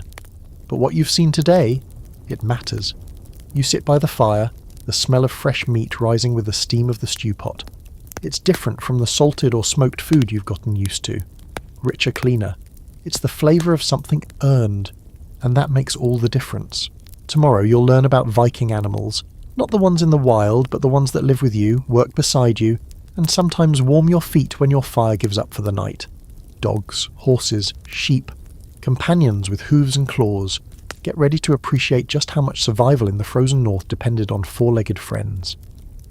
Before the fire is even fully awake, before the sky decides if it wants to be morning or just more night pretending to be light, you're outside again, boots on packed snow, following a trail of prints that don't belong to humans, big ones, deep, hooves to be exact, the kind that press a perfect imprint into the white and then vanish into the trees like ghosts with cloven feet.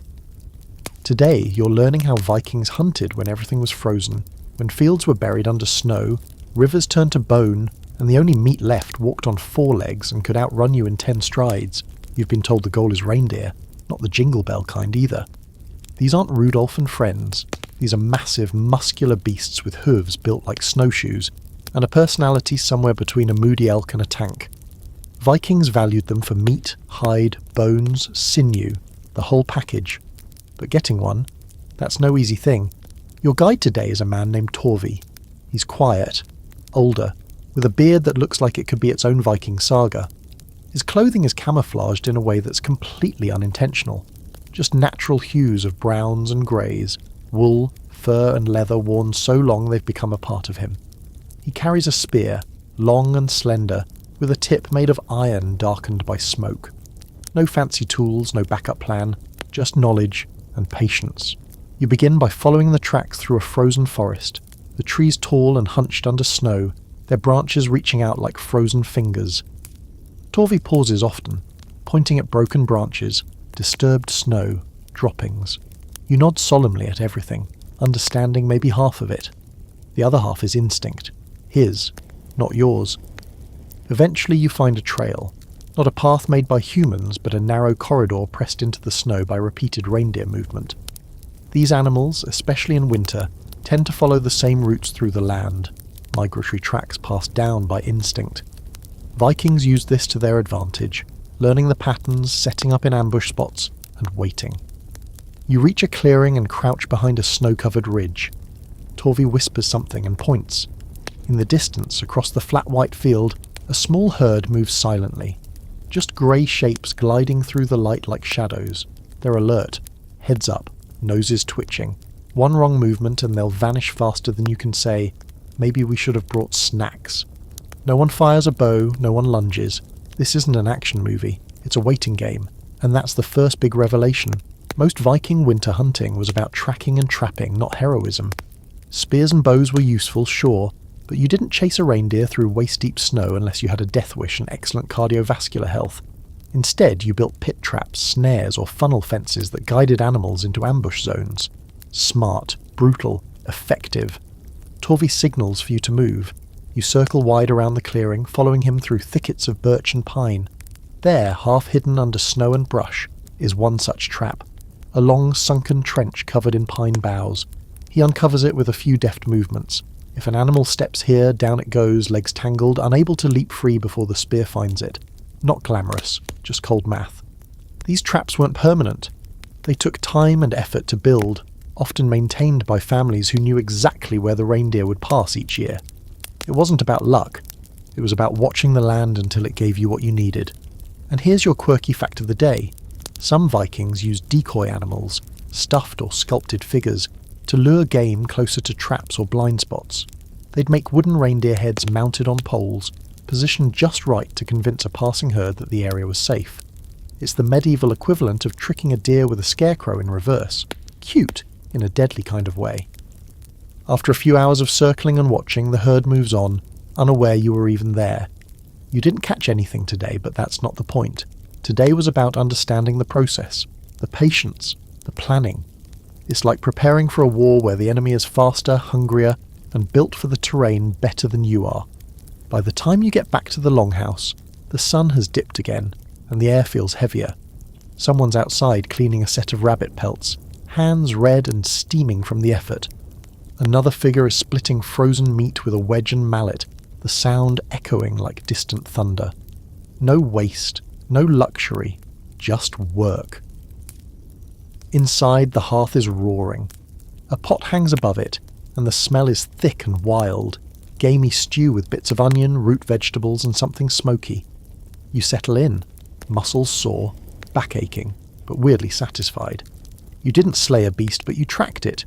You saw the lines of the land the way they did. There's debate among scholars about just how often Vikings relied on wild game versus domesticated food sources. Some argue that by the height of the Viking Age, hunting was less common, used only in emergencies or for special occasions. Others insist it was a necessary supplement, especially in marginal lands like Iceland or Greenland, where farming was limited and winters were long. But everyone agrees on one thing. When they hunted smart. You sit there, letting the heat soak into your legs, watching a child near the fire play with a carved wooden reindeer toy. It's worn, missing an ear, probably passed down through siblings. It looks oddly dignified, like even the pretend animals here are tough. Tomorrow you'll meet the real animals, not the ones in the forest, but the ones who sleep in the longhouse with you, carry your supplies, pull your sled, and occasionally save your life by just existing. Dogs, horses, sheep with enough wool to start a new religion. Turns out Vikings weren't just warriors, they were expert animal handlers. And you're about to see how 4 legs and a good attitude could mean the difference between life and a cold, silent end. You wake up nose to nose with a goat. That's not a metaphor or a fever dream. It's just the way things are now. The goat, to its credit, looks just as unimpressed with you as you are with it. Its breath smells like last night's hay and something vaguely sacrificial. You blink. It blinks. A cold snort fogs the air between you. Good morning from the Viking longhouse, where personal space is optional and animal roommates are standard. Today, you're learning about the real MVPs of Viking survival, the animals. Not the ones out in the woods running from traps, but the ones living right here, practically in your bed. And once you've spent enough nights on a straw mat with your foot nestled against a sheep's ribcage for warmth, you start to understand why these creatures were more than livestock. They were lifelines. First up, goats and sheep. The 2 animals that seem to define Viking ambience. You can't turn around in the longhouse without bumping into one or stepping in something deeply unpleasant. But their purpose is clearer every day. Goats give milk, which turns into cheese, butter, and occasionally something sort of like yogurt if you're brave. Sheep give wool, and as you now intimately know, wool is the only thing between you and becoming a Viking-shaped ice sculpture. More importantly, both give heat, not in some philosophical fuzzy-feeling sense, literal, physical body heat. During deep winter, when the fire dies low and frost creeps across the inside of the walls, there's nothing cozier than a 100-pound sheep tucked up against your spine like a fluffy furnace with hooves. The animals aren't kept in some barn or separate shed. That's not how this works. In most Viking homes, especially during harsh winters, the animals live inside. The longhouse is divided into human and animal zones, loosely, casually, and often ignored. Your bed is here, their straw pile is there, and somewhere in between is a line that gets crossed daily. You try to maintain boundaries, but the goats have no respect for personal property. You step outside and head toward the paddock. It's small, partially buried in snow, ringed with a low stone wall and a wooden gate tied shut with rope. Inside, you see them, the horses. They're shorter than modern breeds, stockier, with shaggy winter coats and thick manes that make them look like grumpy teenagers in fur hoodies. These are Viking horses, Icelandic technically. Though you're centuries early for that specific name, the type has already been refined. Small, yes, but powerful, intelligent, and with the kind of attitude that suggests they've seen things and aren't impressed anymore. One of the younger boys is brushing down a grey mare, the brush stiff and carved from bone. He's doing it slowly, methodically, like it matters, and it does. Horses were prized here, not just for transport, but for their ability to survive the same brutal conditions humans did. They didn't spook easily. They could eat scrub when hay ran low, and in worst-case scenarios, well, let's just say they weren't just transport. They were calories. No one wanted to, but if it was them or you knew how that story ended. You helped shovel snow out of the trough, then carry buckets of warm water from the hearth to pour in. The horses drink slowly, steam rising from their nostrils like dragons trying not to be dramatic. Later you're introduced to the real hero, the dog.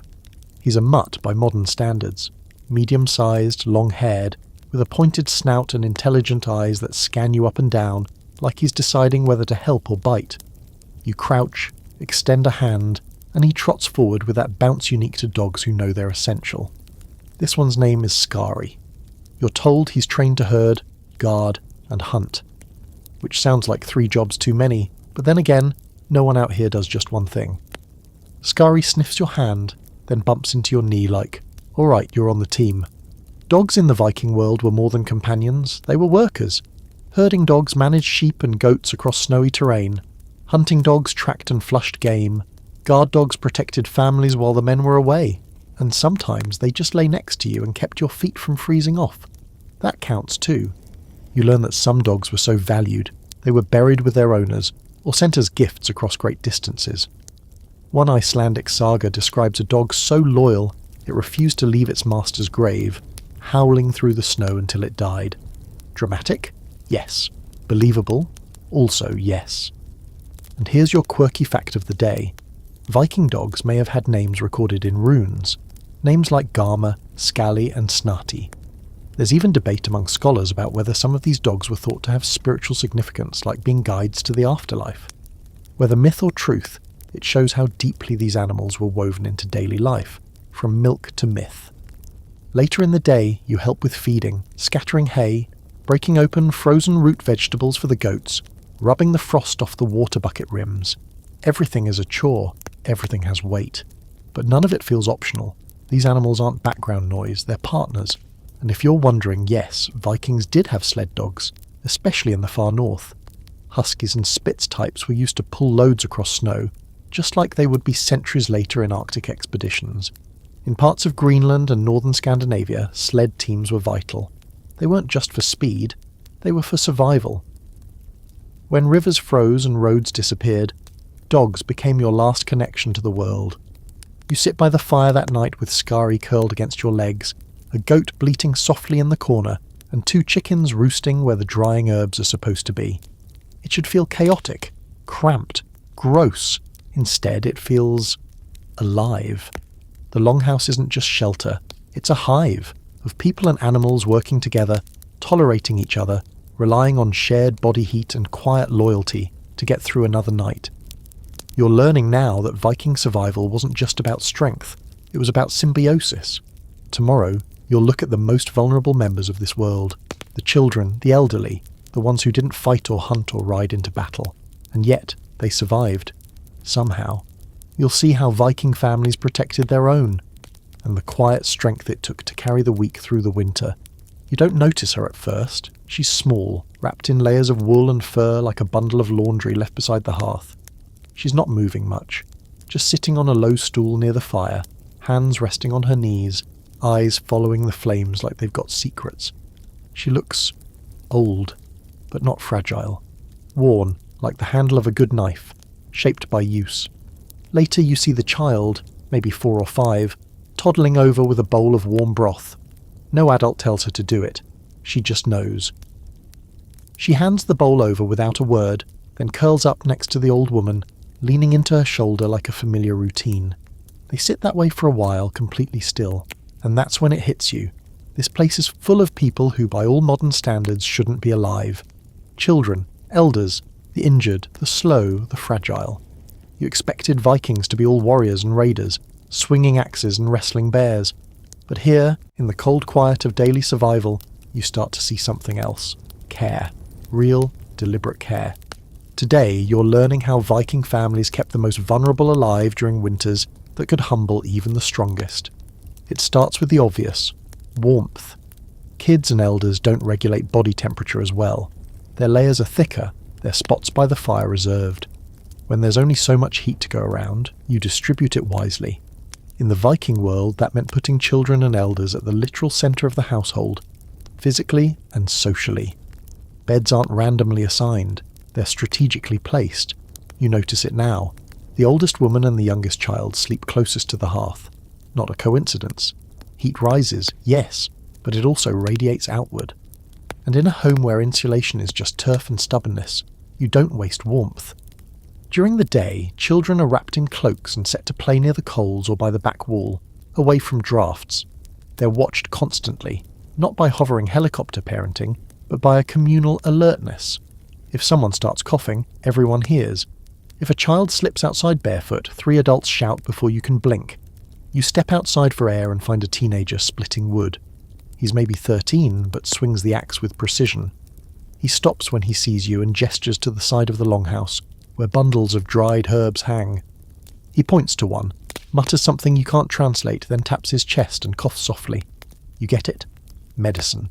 Vikings didn't have pharmacies, but they had knowledge. Every woman and many men knew the basics. What root to chew for a toothache, what moss to pack into a wound, what herbs to steep in broth for fever. Children learned by watching, elders taught by living. Inside you watch a woman feed her father, his hands too stiff to hold the bowl. She tucks a blanket tighter around his shoulders while explaining something to her daughter, who nods seriously, mimicking the movement. No one's complaining. No one's sighing or martyring themselves. This isn't charity, it's inheritance. That's your first real lesson. The care you give, you'll one day receive. It's an unspoken contract. You don't abandon the old, because once they fed you, carried you, clothed you, and you don't neglect the young, because they'll be the ones splitting your firewood when your hands don't work anymore. There's evidence that Viking households were multi-generational. Grandparents didn't retire to some distant hut. They stayed close, in the thick of things. They watched the kids while the adults hunted. They mended tools, told stories, kept the fire alive. In the sagas, elders are often sources of wisdom, not just background scenery, not dead weight. And here's your quirky fact of the day. There are Norse burial sites where the very old and the very young are buried side by side, often with the same types of grave goods. That wasn't typical in other parts of the medieval world. It suggests that to the Vikings, both ends of life were equally significant. The child who didn't live long and the elder who lived too long, they were honoured with equal gravity. You help with dinner, just chopping roots, nothing fancy. But you notice the way portions are served. Elders get first, kids next, then the adults. Again, not charity, just smart resource management. If a child gets sick, you lose future strength. If an elder dies of neglect, you lose knowledge. There's a scholarly debate about just how egalitarian Viking family life really was. Some think it was harsh. that only the strong were valued and the weak were left behind. Others argue that this image comes from warrior poetry and not real domestic life. Archaeological evidence, multi-age graves, healed bone fractures, children's toys and elderly walking sticks suggests a more nuanced truth. People were taken care of, not out of sentimentality, out of necessity, out of continuity. Later that night you sit beside the old woman from the morning. Her hands are busy, knitting something with a bone needle and a focus that could cut through ice. The child is asleep beside her now, mouth open, cheeks pink from the fire. You ask the woman her name. She tells you. You repeat it, butcher it, try again. She laughs once, a short huff, then pats your arm. You've passed some kind of test. You realise then that survival here isn't just physical, it's relational. People remember who fed them when they were young, who held their hand when they were sick, who helped them walk when their joints froze up. Strength here isn't just in the sword arm, it's in the soft hand that knows when to ladle broth, in the back that carries a child on a snow walk, in the patience to rock a sick goat through the night because tomorrow morning's milk depends on it. You settle down in your usual corner, pulling your cloak tight, and realise something strange. You don't feel like an outsider anymore. Not entirely. You've chopped wood, pulled sleds, fallen through ice and climbed back out. You've eaten their food and shared their warmth, and now you understand their rhythms, the quiet rituals that pass life forward, from old to young and back again. Tomorrow you'll take a more mystical turn. Not every Viking survival tactic came from the physical world. Sometimes, when the snow fell hard and the night stretched too long, people turned to magic, to runes, omens, strange rituals whispered by firelight. Get ready to find out how a little superstition might have kept them sane, or alive. You wake to a hush deeper than silence. No wind, no bleating goats, no footsteps on straw. Just the crackle of a low-burning fire and the sound of your own breath, slow and steady, fogging the air above your face. It feels like the world has paused, like something is waiting, or watching. It's the perfect day to talk about magic. Not the Hollywood kind. No sparkles, no incantations shouted into the sky, no dramatic transformations. Viking magic was something else entirely. Earthy, whispered, bone deep. And in the harshest corners of the frozen north it wasn't a luxury, it was insurance. Today you're going to learn how the Norse leaned into the mystical, especially when logic and preparation weren't enough. It starts with the old woman you've come to think of as the hearthkeeper. Her name is Runa, and she's been watching you with the quiet scrutiny of someone who's seen more winters than most people have seen sunrises. This morning she's drawing symbols in the ash by the fire, slow, deliberate strokes with a piece of charcoal. You lean over to watch. She doesn't stop you. The symbols are runes, the ancient Norse writing system. But here, they're not being used to send a message or carve a name. They're being used to influence the future. Runa is casting runes not as a language, but as tools of divination. She drops a handful of carved stones into the ash and watches how they fall. She murmurs to herself, tilts her head. Then she wipes the slate clean and begins again. You've seen writing before, of course. But this feels different. This isn't about recording facts. This is about interpreting fate. When winters grow long and food stores shrink, when the sun disappears for days and you've forgotten what warmth feels like, sometimes it's not enough to just survive physically. You need to survive mentally, emotionally, spiritually. This is where magic seeps in. You sit with Runa for a while watching her work. Eventually she places a small leather pouch in your hand and closes your fingers around it. Inside are a few rune stones, smooth and cold. She nods toward the hearth and tells you in her gravel-soft voice to try. You do. The stones clatter into the ash, some face up, some buried. She leans in, studying them like they're whispering secrets. Then she tells you a word that loosely translates to endure. Not exactly winning the lottery, but you'll take it. Later in the day, you head outside and find Stiganda scratching runes into the wooden beam above the doorway. He's carving with a small knife, slow and steady, whispering with each stroke. Protection, you're told, to keep out bad luck, illness, spirits. You ask him if he believes it works. He shrugs. Sometimes, he says, it helps just to believe. That's the first survival tactic you didn't expect. Faith as insulation. It doesn't keep out the cold. but it holds back the despair that follows close behind it. You learn about cedar, a kind of Norse sorcery associated mostly with women, particularly the Völva, a seer or prophetess. These women held a strange, powerful role in Viking society. Respected, feared, sometimes tolerated at arm's length. They could cast spells, enter trance states, speak with spirits.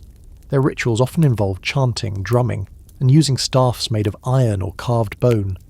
The sagas mention them arriving in villages draped in cloaks of animal skins, surrounded by followers, demanding silence as they wove their magic by firelight.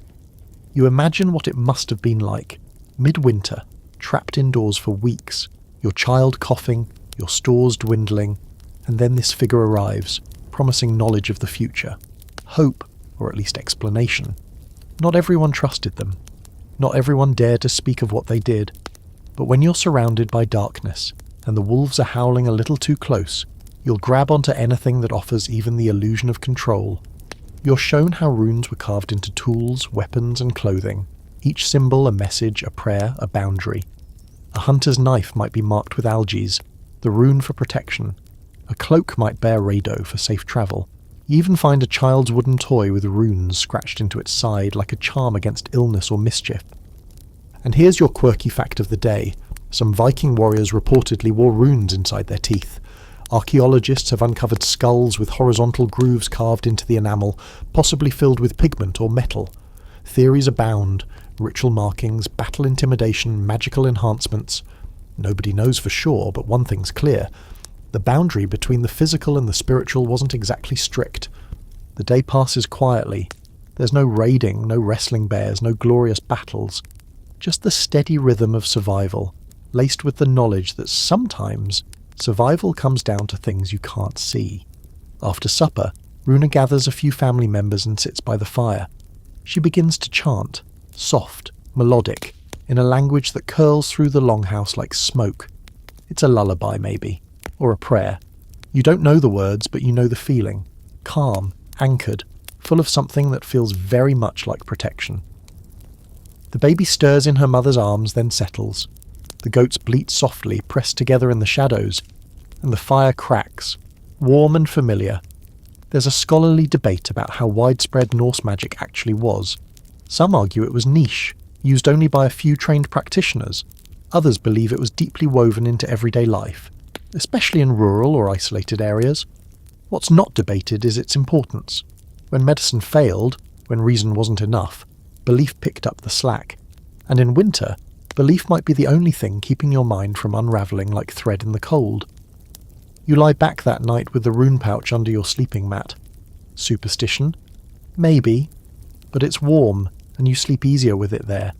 Tomorrow you'll find out how the Vikings slept without freezing solid, what tricks, tools and tactics they used to keep nighttime from becoming a death sentence. Because while the sunless days are hard, it's the nights that test you the most. You wake up in total darkness. Not the cosy kind, where the edges of a room still exist and you can see the gentle glow of a dying fire. No, this is the abyss. The kind of dark that feels like it's pressed up against your eyeballs, heavy and permanent. For a split second, you wonder if you've gone blind. Then you shift slightly and feel the unmistakable warmth of a goat sleeping on your feet and realise, no, you're just in a Viking longhouse at 3 a.m. in the middle of winter. Welcome to the Viking bedtime survival system, equal parts creativity, stubbornness, and sleeping in close proximity to livestock. This morning's lesson is simple: how to sleep without freezing to death. You'd think this wouldn't require strategy. Lie down, pull a blanket over you, call it a day. But here, every night is a logistical operation. You start by studying your own setup. Your sleeping platform, a wooden bench raised just a few feet off the ground, is packed with hay and layered with wool. Not fluffy, cloud-like wool. Stiff, weighty, borderline aggressive wool. It's itchy, but it holds warmth like it's hoarding it. The blanket over you is more of a pelt, thick enough to pass for armour. And beneath all of it, that goat again, still snoring. Viking sleeping arrangements weren't individual. Privacy was a modern invention. Families, extended kin, visitors, animals, they all piled in. Sometimes it was organised, sometimes not. But the rule was this: everyone sleeps close, because warmth is a group project. Across the room, someone stirs and throws a log on the hearth. The fire pops, flares, then settles again. That's the other rule of Viking winter nights. Never let the fire die completely. Even with insulation, the longhouse bleeds heat. If the hearth goes cold, everything else does too. Fire maintenance rotates. No arguments. You're up next. You pull yourself from your warm nest like a reluctant mole and pad across the straw-covered floor. The chill bites immediately. Even inside it finds you. You check the fire, still alive, just lazy. You poke it with a metal rod, add a split log, and sit beside it while it wakes up. The goat follows you like a small judgmental guardian. It's in this moment, in the hush between night and whatever passes for dawn, that you understand how seriously the Vikings took sleeping arrangements. Beds were raised for a reason. Cold air settles low. Heat from the fire rises and moves horizontally. Sleeping on the floor means sleeping in the coldest pocket of the room. The benches were often built into the longhouse walls, stuffed with straw, covered in skins, and wide enough for 2, sometimes 3 people. Pillows? Optional, usually bundles of cloth or extra clothing. Comfort wasn't the goal. Preservation was. As you settle back into your corner, you notice the room's strange, quiet rhythm. Someone shifts. Someone else snores. A baby cries briefly, then is hushed by the soft sound of a lullaby hummed in Old Norse. The fire crackles. A sheep coughs.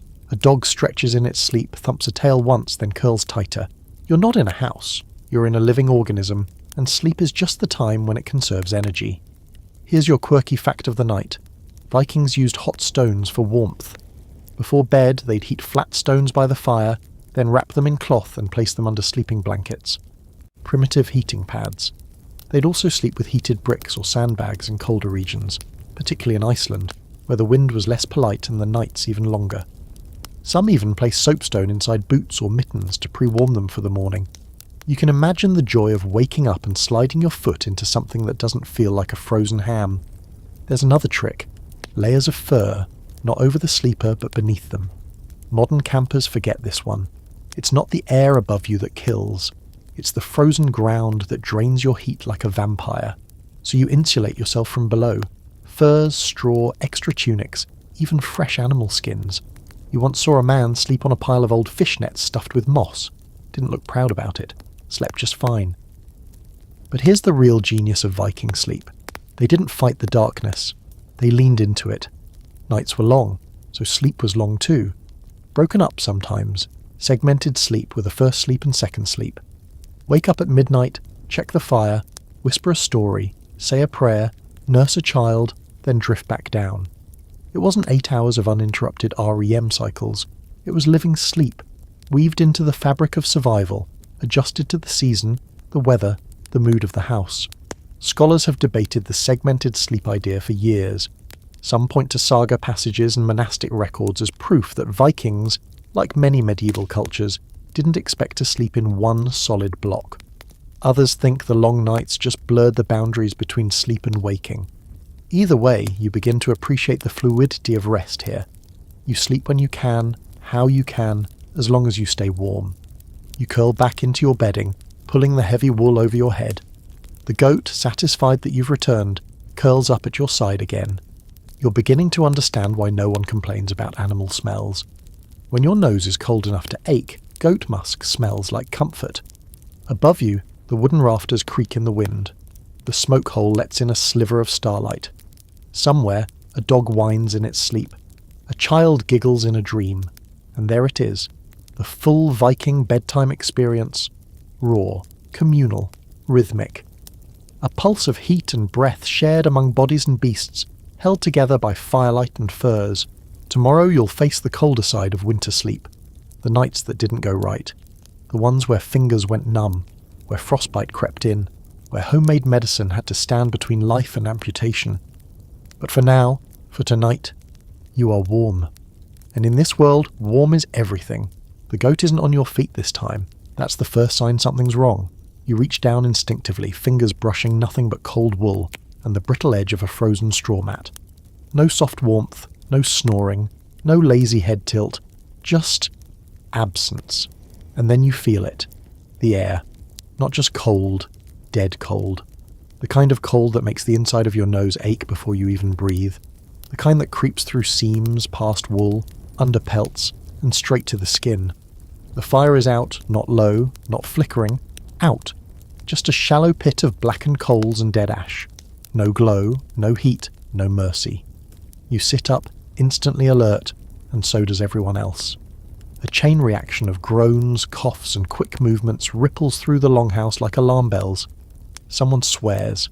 Someone else is already grabbing kindling, hands fumbling in the darkness.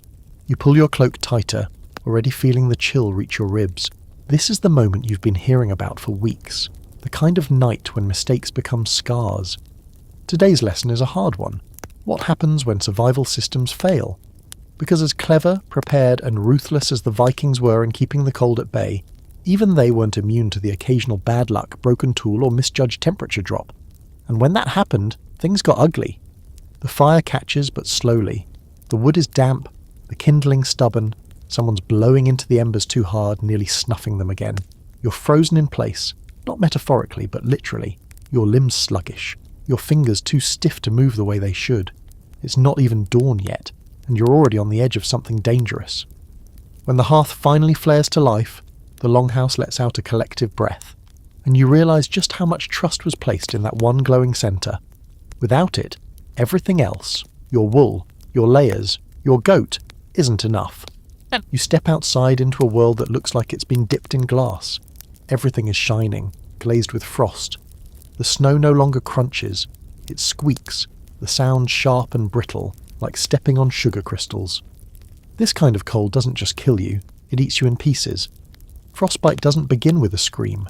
It starts with silence, a slow dullness, tingling that you mistake for numbness. Then comes the colour shift. Pink to white, to grey, to black. Your fingers curl against the cold even now, instinctively hiding themselves from air that feels weaponized. Inside, someone's unwrapping a bandaged foot. The skin is raw, red, shiny in places where it shouldn't be. Another toe has been blackened, just the tip. And Runa, ever composed, gives a low hum that somehow sounds like both approval and warning. It's not too late, but it's close. And here you are, watching someone's toe possibly make its last appearance this side of Valhalla. Welcome to Viking medicine. The treatment is rough but effective. First, warm water, not hot. That would kill tissue faster than cold. Just barely warm with crushed herbs steeping inside. Angelica, yarrow, maybe thyme. The injured foot is soaked, dried gently, then packed in sphagnum moss. Your quirky fact of the day. Yeah, moss. Turns out moss is absorbent, antiseptic, and plentiful. Vikings used it as wound dressing long before modern medics gave it a second look. The stuff naturally prevents bacterial growth and reduces inflammation. It's nature's gauze, found in the very bogs that chilled you yesterday. After the moss wrap, the foot is wrapped in linen, then tucked beside the fire, and that's it. No antibiotics, no surgery, just warmth, herbs, and hope. Frostbite wasn't rare, it was a seasonal hazard. Vikings knew to watch for the signs. They rotated shifts outside, made sure kids never went out without foot wraps. But accidents happened. A missed fire, a wet sock, one extra hour on patrol, and the cold would take a finger, a nose, a toe, quietly. No drama, just absence. There are reports, mostly in sagas and oral tradition, of Viking warriors losing digits to cold and continuing on like it was a minor inconvenience. Maybe it was bravado, maybe it was just necessity. What else were they going to do? Cry about it? Nope. They'd wrap it, curse their luck and move on. Amputation, when it happened, wasn't precise. Bone knives, iron tools heated in fire, sometimes a chunk of wood to bite down on. But it wasn't common. Not because they were squeamish, because they tried everything else first. Moss, salves, smoke, heat, prayer. You spend part of the day making medicinal paste, fat mixed with herbs and charcoal. It's not glamorous, but it works as a salve, keeps open wounds clean. Runa tells you it's also used for chilblains, painful, itchy swelling from repeated cold exposure. Everyone here has them. You do too. It's your body reminding you that even if it doesn't fall off, it can still revolt. And then there's the psychological toll. One of the teenage boys hasn't spoken much since his brush with frostbite a few days ago. His fingertips still look tender, bandaged carefully, but his eyes are the real giveaway. wide, distant, like he's not all the way back yet. Runa says softly that it happens sometimes. The fear gets in deeper than the frost. You learn that part of healing here is talking, not in a therapy circle, but around the fire, in stories, in songs. Vikings sang through pain. They recited sagas, not just to honour the dead, but to anchor the living. And here's your scholarly debate for the day. Historians argue about just how widespread Viking medical knowledge really was. Some believe most care was ritual-based, more spiritual than scientific. Others point to archaeological evidence of healed fractures, clean bone cuts, and successful wound healing as signs that Viking medicine, though primitive, was pragmatic and effective. It wasn't flashy, but it worked. Enough to keep people alive through winters like this one. That night the fire is watched more carefully. No one lets it die. Not again. Every hour someone stirs it, adds a log, feeds it like a living thing. It glows steadily, casting warmth across the faces of people who now look at fire with fearful respect, not comfort. You curl into your sleeping mat, boots on this time. You don't care how undignified it looks. You're not losing a toe for fashion. The goat returns, bless it, settling back onto your feet like an apology. You forgive it immediately. Tomorrow you'll face a new kind of cold, the kind that doesn't bite the skin but the mind. Endless dark, endless silence, a sun that forgets to rise. Get ready to enter the polar night, where survival isn't about body heat, it's about holding on to your sanity. You've started losing track of time, not in the lazy, hammock on a beach, what day is it again kind of way. This is different, heavier, slower. Each day bleeds into the next, a smear of grey and colder grey, and maybe a little darker than the grey before it. You wake up not because of sunlight, there is none, but because someone kicks the fire back to life, or a goat stumbles over your leg. This is the polar night, not poetic, not metaphorical. This is the very real part of the year when the sun just doesn't show up. Welcome to the Arctic blackout. You step outside and the sky's black, not night black, not pre-dawn blue, just a heavy void above a white shining world. Snow reflects the starlight in a way that makes everything glow, but it's not warm, not golden. It's cold light, ice light, the kind of light that doesn't comfort. It just shows you how far you are from warmth. No one says much in the mornings anymore. Conversations are short, muted. You're beginning to understand why even the toughest Viking warriors considered these weeks the hardest of the year. It's not the cold that gets to you, it's the absence of sun, of colour, of change. People have rituals now, quiet ones. You notice them more because everything else is so still. The old man, Torvi, sharpens his blade at the same time every day, even if there's nothing to cut. The younger kids stack the same stones into the same little tower outside the door, only to knock it over again before supper. Runa wipes the hearthstone every morning, though it's not dirty. They're not chores, they're anchors, because without some kind of rhythm this place will untether you from your own mind. You sit by the fire, your legs stretched toward the heat, trying to remember how long you've been here. A week? 2? You realise you don't know anymore. Time isn't measured in days, it's measured in meals, firewood piles, and the length of candle stubs. That's when Runa tells you about the mind sickness. It's not a diagnosis, it's not even said with drama, just a flat statement of fact. When the sun vanishes, sometimes people slip. They grow silent, withdrawn. Some stop eating, others stop sleeping. A few wander outside at night and have to be pulled back in, half-dressed, muttering about stars.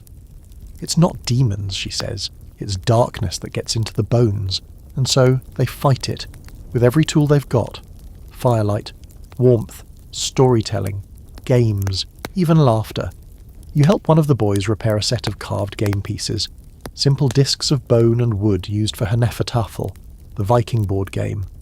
You sit down across from him, and he explains the rules with all the gravity of a seasoned warrior, though his nose is running and he's wearing 2 tunics because his mother insisted. He beats you 3 times in a row. You don't even mind. For a moment you forget the cold, the dark. You feel normal. That's the magic of distraction, and it's a tactic the Vikings perfected. They didn't just suffer through the polar night, they filled it. With music, soft drumming, flute melodies, and songs about gods and monsters. With craft, carving, sewing, weaving, repairing. With stories, of course. Always stories. Loud ones for kids, sad ones for adults, mythical ones for everyone. And here's your quirky fact of the day. Viking longhouses often had skalds, storytellers who were more than just entertainers. They were the keepers of memory, the emotional centre of the room. Their tales weren't just heroic epics, they were survival spells, crafted in verse and voice to keep minds from sinking. You listen to one that night sitting near the fire while Stiganda recites a tale about a warrior who chased the sun across the sea in winter, only to discover the sun had turned into a woman and married the moon. The logic doesn't matter. What matters is the tone, the rhythm, the way the kids lean in, and the elders nod like they've heard it 100 times but still love the ending. There's a scholarly debate about whether the Vikings experienced clinical depression the way we define it now. Of course, they didn't have the language for it, but the sagas speak of long sadnesses, warriors' fatigue, and the kind of grief that clings like fog. Some think the dark months brought on seasonal affective behaviours. Others believe the communal structure, the storytelling, the ritual, the closeness, helped ward off the worst. You think both are true. There's a moment later, after the fire dies to coals and the room falls into soft breathing and animal noises, when you stare up at the rafters and realise you're still you. The dark didn't take you. Not yet. Because even in this season of nothingness, life continues. You shift in your bed, pulling the cloak higher. The goat sighs beside you and someone mutters in their sleep. You think about the sun, not as a blazing ball of fire, but as a rumour, something people here keep alive in memory and story. Because even when it's gone, the Vikings act like it's still on its way back. That's faith, or defiance, or maybe just stubborn survival. Tomorrow you'll celebrate. That's right. A feast in the dead of winter. Because in Viking culture, one of the most powerful ways to fight despair wasn't just to endure the cold, but to laugh at it, eat in spite of it, gather and sing and drink and remind each other that winter won't win. You'll see why Viking feasting wasn't just about food, it was about keeping the soul alive. You wake to singing, not chanting, not a lullaby, singing. Loud, off-key, joyful in the way only something half-drunken and fully sincere can be. You blink, sit up, and immediately smell it. Roasted meat, baked bread, smoke, and something sharp and spicy that hits the back of your throat like a punch made out of joy and fermented berries. Today, they feast. And here's the surprise. There's no battle won, no war declared, no miraculous birth or bountiful harvest. Just another day in the middle of a soul-draining winter. But that's exactly the point. The feast isn't a celebration of what happened. It's defiance against everything that hasn't. The longhouse is already transformed. Tables, if you can call them that, are laid out down the centre, planks of wood supported by barrels and stones. Everything is covered with pelts or old cloths, clay bowls, wooden trenchers, tankards carved with runes. Candles are everywhere, fat and dripping, illuminating the room with a soft golden haze that makes the corners look like a dream. You're handed a warm drink, mead most likely, or some cousin of it, brewed from fermented honey and herbs. It tastes like melted sunshine and firewood, sweet at first, then with a slow burn that reminds you your stomach exists. The entire community is here, every age, every shape, every level of beard. Kids chase each other between the benches, dodging goats and shouting in a mix of laughter and garbled Old Norse. The elders are already seated, their plates loaded with root vegetables, dried berries and slices of roasted meat. You don't ask what kind, you eat it, and eat, and eat. Because Viking feasts weren't casual snacks, they were performances of abundance. Even in winter, especially in winter, you had to remind yourself that you were not starving, that there was enough, even if there wasn't, that you could laugh, even if it sounded hollow at first, that you were still here. You sit beside Runa, who tears bread with her hands like she's been waiting all week for this moment. She offers you a hunk still warm from the stone oven tucked into the hearth. You take it. It's coarse, dense, and full of seeds you didn't know they had access to. She watches you chew like it's a test. You pass. Then comes the meat. Roasted in the pit outside, slow cooked all day. Basted with fat and herbs, maybe even mead. Someone announces it with a cry that's half proud, half theatrical. It's brought in on a flat wooden board, steam rising in plumes. Everyone claps, then immediately starts hacking at it with knives. No ceremony, just hunger with manners. You learn quickly, you don't eat for politeness. You eat for energy, for survival, for spite. Every bite is a choice to stay alive, a personal screw you to winter itself, and then the singing returns. It starts with Stigender, of course. He's got a terrible voice, nasal, flat, but sings like he's storming a monastery. Others join in, some pound the tables, others stomp.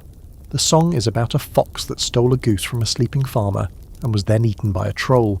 It makes no sense, but everyone loves it. You join in. No one minds your accent. The goal is noise, unity, volume as warmth. Here's your quirky fact of the day. Viking feasts weren't just food and drink, they were legal events. In some cases, gatherings were required to affirm alliances, negotiate land disputes, or finalise marriages. Food was the lubricant for diplomacy. Your ability to host a feast showed your power. Your ability to enjoy one showed your belonging. Someone sets up a story circle near the fire. The skald begins to recite a saga, half memorised, half improvised. It's the tale of a shield maiden who rode a bear into battle and later married the bear because no man was brave enough to duel her for her hand. The ending's unclear, but the crowd loves it. The kids huddle closer. The old men nod, eyes misty. You find yourself laughing, hard, from the gut. It hurts, and it's glorious. Because that's the real secret of the feast, it's medicine. There's a scholarly debate about how often these feasts actually happened. Some think they were rare, reserved for Yule or religious ceremonies. Others argue that communal eating, even modest, was more frequent than we assume. Archaeological finds show soot-stained vessels and communal pits, signs of shared meals and celebrations even in lean times. The sagas are filled with feasts, not just for kings, but for farmers, warriors, and wandering poets. And in places where the dark was endless, a feast was a light of its own. Eventually the room quiets, not all at once, but in layers. The kids fall asleep in piles, the elders grow still, the flames dim, the laughter softens into murmurs, and you realise something unexpected. You're full, not just in your stomach, in your chest, in your bones, the kind of full that pushes the cold away. Later, as you curl into your mat, still warm from where the goat had parked itself earlier, you stare at the ceiling beams. Your breath fogs in the air, but you feel no chill. Not really, not after tonight. You've seen how Vikings survive with grit and fire and animal skins. But now you understand. They also survive with ritual, with joy, with loud songs and weird stories and too much mead. Tomorrow you'll look at how they knew when winter would end. Because they didn't just guess. They watched the stars, tracked the sun, carved markers into stone and wood. They read time not in numbers but in the way nature whispered. But for now, you sleep, full, warm, and just a little drunk. You wake slowly, like a bear in thaw. Your mouth tastes like mead and something dangerously close to burned goat, and your head feels wrapped in wool, on the inside. But you're warm, still cocooned in layers of fur, wool, and goat-scented glory. Around you, the longhouse is quieter than usual, thick with the kind of silence that only follows too much celebration and not enough water. Someone coughs, someone groans. A dog sneezes dramatically. A rooster tries to crow and then gives up halfway. It's morning, allegedly, or close enough. But despite the haze, today has a different energy, a shift. Not in the weather, still cold as hell's breath, but in the people, in their eyes, their movements, their hope. Today you learn how Vikings measured time in the deep dark, how they knew that winter would eventually release its grip, that the sun wasn't a myth, that spring hadn't forgotten them. Timekeeping in the Viking world wasn't a matter of checking the sundial on your phone. It was a blend of astronomy, agriculture, and pure instinct, a daily act of watching the world closely enough to notice when the pattern shifted. You start your day outside, breath puffing in thick clouds as you walk with Stigender and a few others to the far end of the village. There, half buried in snow, is a standing stone. Not huge, not mystical looking, but carved, purposefully, with faint grooves that glisten with ice. You clear away snow, fingers already stiff, and see them. Solar markings. This, you're told, is a solstein, a sunstone. Not the mythical crystal version some stories suggest. We'll get to that. But a calendar marker, aligned to catch the sun at very specific times of year. And now, in the darkest stretch of winter, they've begun to watch it carefully. Because at some point, soon they hope, the sun will rise just far enough to hit a groove on the stone. And when that happens, it's a signal. Not spring, not yet, but the beginning of the end of winter. Vikings tracked the year in half months, not full months, using a lunisolar calendar. That means the moon told them when weeks passed, and the sun told them what season they were crawling through. Winter wasn't counted in weeks, it was endured in segments. Midwinter, end of dark, thaw. But they didn't just guess, they watched the stars. Later you find Runa hunched over a wooden board scratched with star patterns. She's teaching a younger girl to recognise the constellations. Not the pretty ones we know, but the practical ones. That one, she says, pointing with a curved finger. When it moves past the roofline, the fish begin to return. Another one signals the time to plant onions. Another marks the last day you should eat from the root cellar without panic. It's not superstition, it's experience, passed down in stories, etched in memory, carved into walls. Vikings used the night sky like a clock. The Big Dipper, known to them as Karlavanyan or the man's wagon, wasn't just a shape. It was a tool for direction and timekeeping. They watched it tilt and rotate around the North Star, marking the long, slow spin of winter's end. And now, for your quirky fact of the day, some Viking sagas mention the use of sunstones, not the marker stones, but translucent crystals like Iceland spar that could detect the sun's position even on overcast days. Sound like fantasy? Maybe. But modern scientists tested it, and guess what? It actually works. The stone polarizes light, helping you find the sun's direction even in cloudy weather. So yeah, magical Viking sunglasses might have been real. But time wasn't just in the stars or stones, it was in the animals. You notice it today, the goats are shedding slightly more. The birds, those that stayed, chirp a little louder. A few patches of snow look softer. Melting? Not quite, but hinting. Whispers of change. The dog, Skari, seems more energetic, darting after a stick with surprising spring in his legs. The chickens lay an extra egg. Tiny signs. But in a world ruled by cold and darkness, these are monuments of meaning. There's a scholarly debate about how advanced Viking astronomy truly was. Some say their calendar was rudimentary, shaped mostly by agricultural needs and religious rites. Others argue that their seafaring skills required a far more nuanced understanding of stars and solar movement than they're often credited with. After all, you don't conquer half the known world with just a lucky guess and a stubborn attitude. You navigate by knowledge. At the end of the day, you walk back past the Solstein. It catches a sliver of light, barely there, a soft gleam on one of the notches. It's not enough to celebrate. Not yet. But it's a promise. A cosmic pinky swear that warmth will return. Back inside, people are quieter, more thoughtful. A few smile, just faintly. You notice someone scratching the days onto a wall beam with the tip of a bone needle. 24 notches, maybe 25, not counting how many have passed, counting how many are left. Dinner is simple, stew, bread, smoked fish. But there's a new ingredient in the air. Anticipation. You sit near the fire, pressing your hands to a mug of warm broth, and listen as Runa tells a story about the sun being stolen by wolves and hidden beneath the earth, only to rise again when the gods demand it. It's myth, of course, but also truth, because the sun does return, not just in legend, in life. And you've made it this far. You've lasted through the darkest stretch. You've learned to mark time in stars and soot and goat behaviour. You're part of this rhythm now. Tomorrow you'll explore how Viking survival wasn't just about enduring the elements, but about adapting to change. Ice melts, rivers rise, seasons shift, and those who last are the ones who know how to pivot with the planet.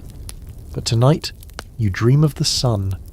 Not the blazing heat of summer, but just a single golden thread, slipping through a stone groove, telling you it's almost time. You hear the thunder before you see the sky. It rolls low and slow across the frozen hills, a sound that vibrates in your ribs before it ever reaches your ears. Not thunder exactly, hoofbeats, a distant rumble of horses or something like them, and for a moment the stories you've heard start to feel real. The wild hunt, Odin on Sleipnir, a sky god galloping across the clouds, shaking the world as he passes. Because today you're diving into the Viking spiritual toolkit, the gods, the myths, the beliefs that made all of this survival not just possible, but purposeful. This isn't about organised religion, pews or temples. This is about the psychological armour that every Viking wore underneath their wool tunic. Their belief system wasn't a soft blanket to wrap yourself in at bedtime. It was a blunt instrument, forged in storm and blood and frost. Today you meet those gods up close, and it begins with Odin, of course, All-Father, god of war and wisdom. But he's not your gentle grandpa deity. No, this is the one-eyed wanderer who gave up an eye for knowledge, who hung himself from the world tree for 9 nights to learn the secrets of the runes. His worship wasn't peaceful. It was a challenge. You wanted his favour. You had to earn it. You ask Stiganda what Odin means to him, and he answers without hesitation. He watches. Then he taps the side of his head. When I think clearly, when I act with cunning, that's him. There's no prayer, no ritual, just presence. But Odin wasn't the only name in the winter survival game. Thor was the one they called when the storms came. Protector of Midgard, god of thunder, the big red-bearded brawler with a hammer that made frost giants cry. When the wind howled at the eaves and the sky cracked open with ice rain, you didn't hope for mercy. You hoped Thor was awake. Inside the longhouse you notice a small wooden hammer hanging over the hearth. Not for forging, a Mjolnir amulet, carved and hung for protection. The family doesn't draw attention to it, but they all glance at it when the storm outside gets loud. Quiet, casual reverence. And then there's Freyr and Freya. Siblings. Gods of fertility. Abundance. Beauty. And balance. You wouldn't expect love and harvest gods to matter in the dead of winter, but they do. They represent the promise of return, of planting, blooming, warmth and rebirth. And sometimes, you need that more than a hammer. You sit with Runa as she stirs a pot of something earthy and strong-smelling. She tells you about blots, ritual offerings, often of food, sometimes animals, occasionally more serious things. These weren't weekly church potlucks. They were community acts of exchange. You give the gods something of yours and they give something back, weather, luck, protection. Not transactional, relational. You ask if they still do that. She nods slowly. When we must. Later you walk past the woodshed and find a collection of small offerings tucked under the eaves. Bones, bits of bread, a dried flower, a polished stone. Not dramatic, just tokens.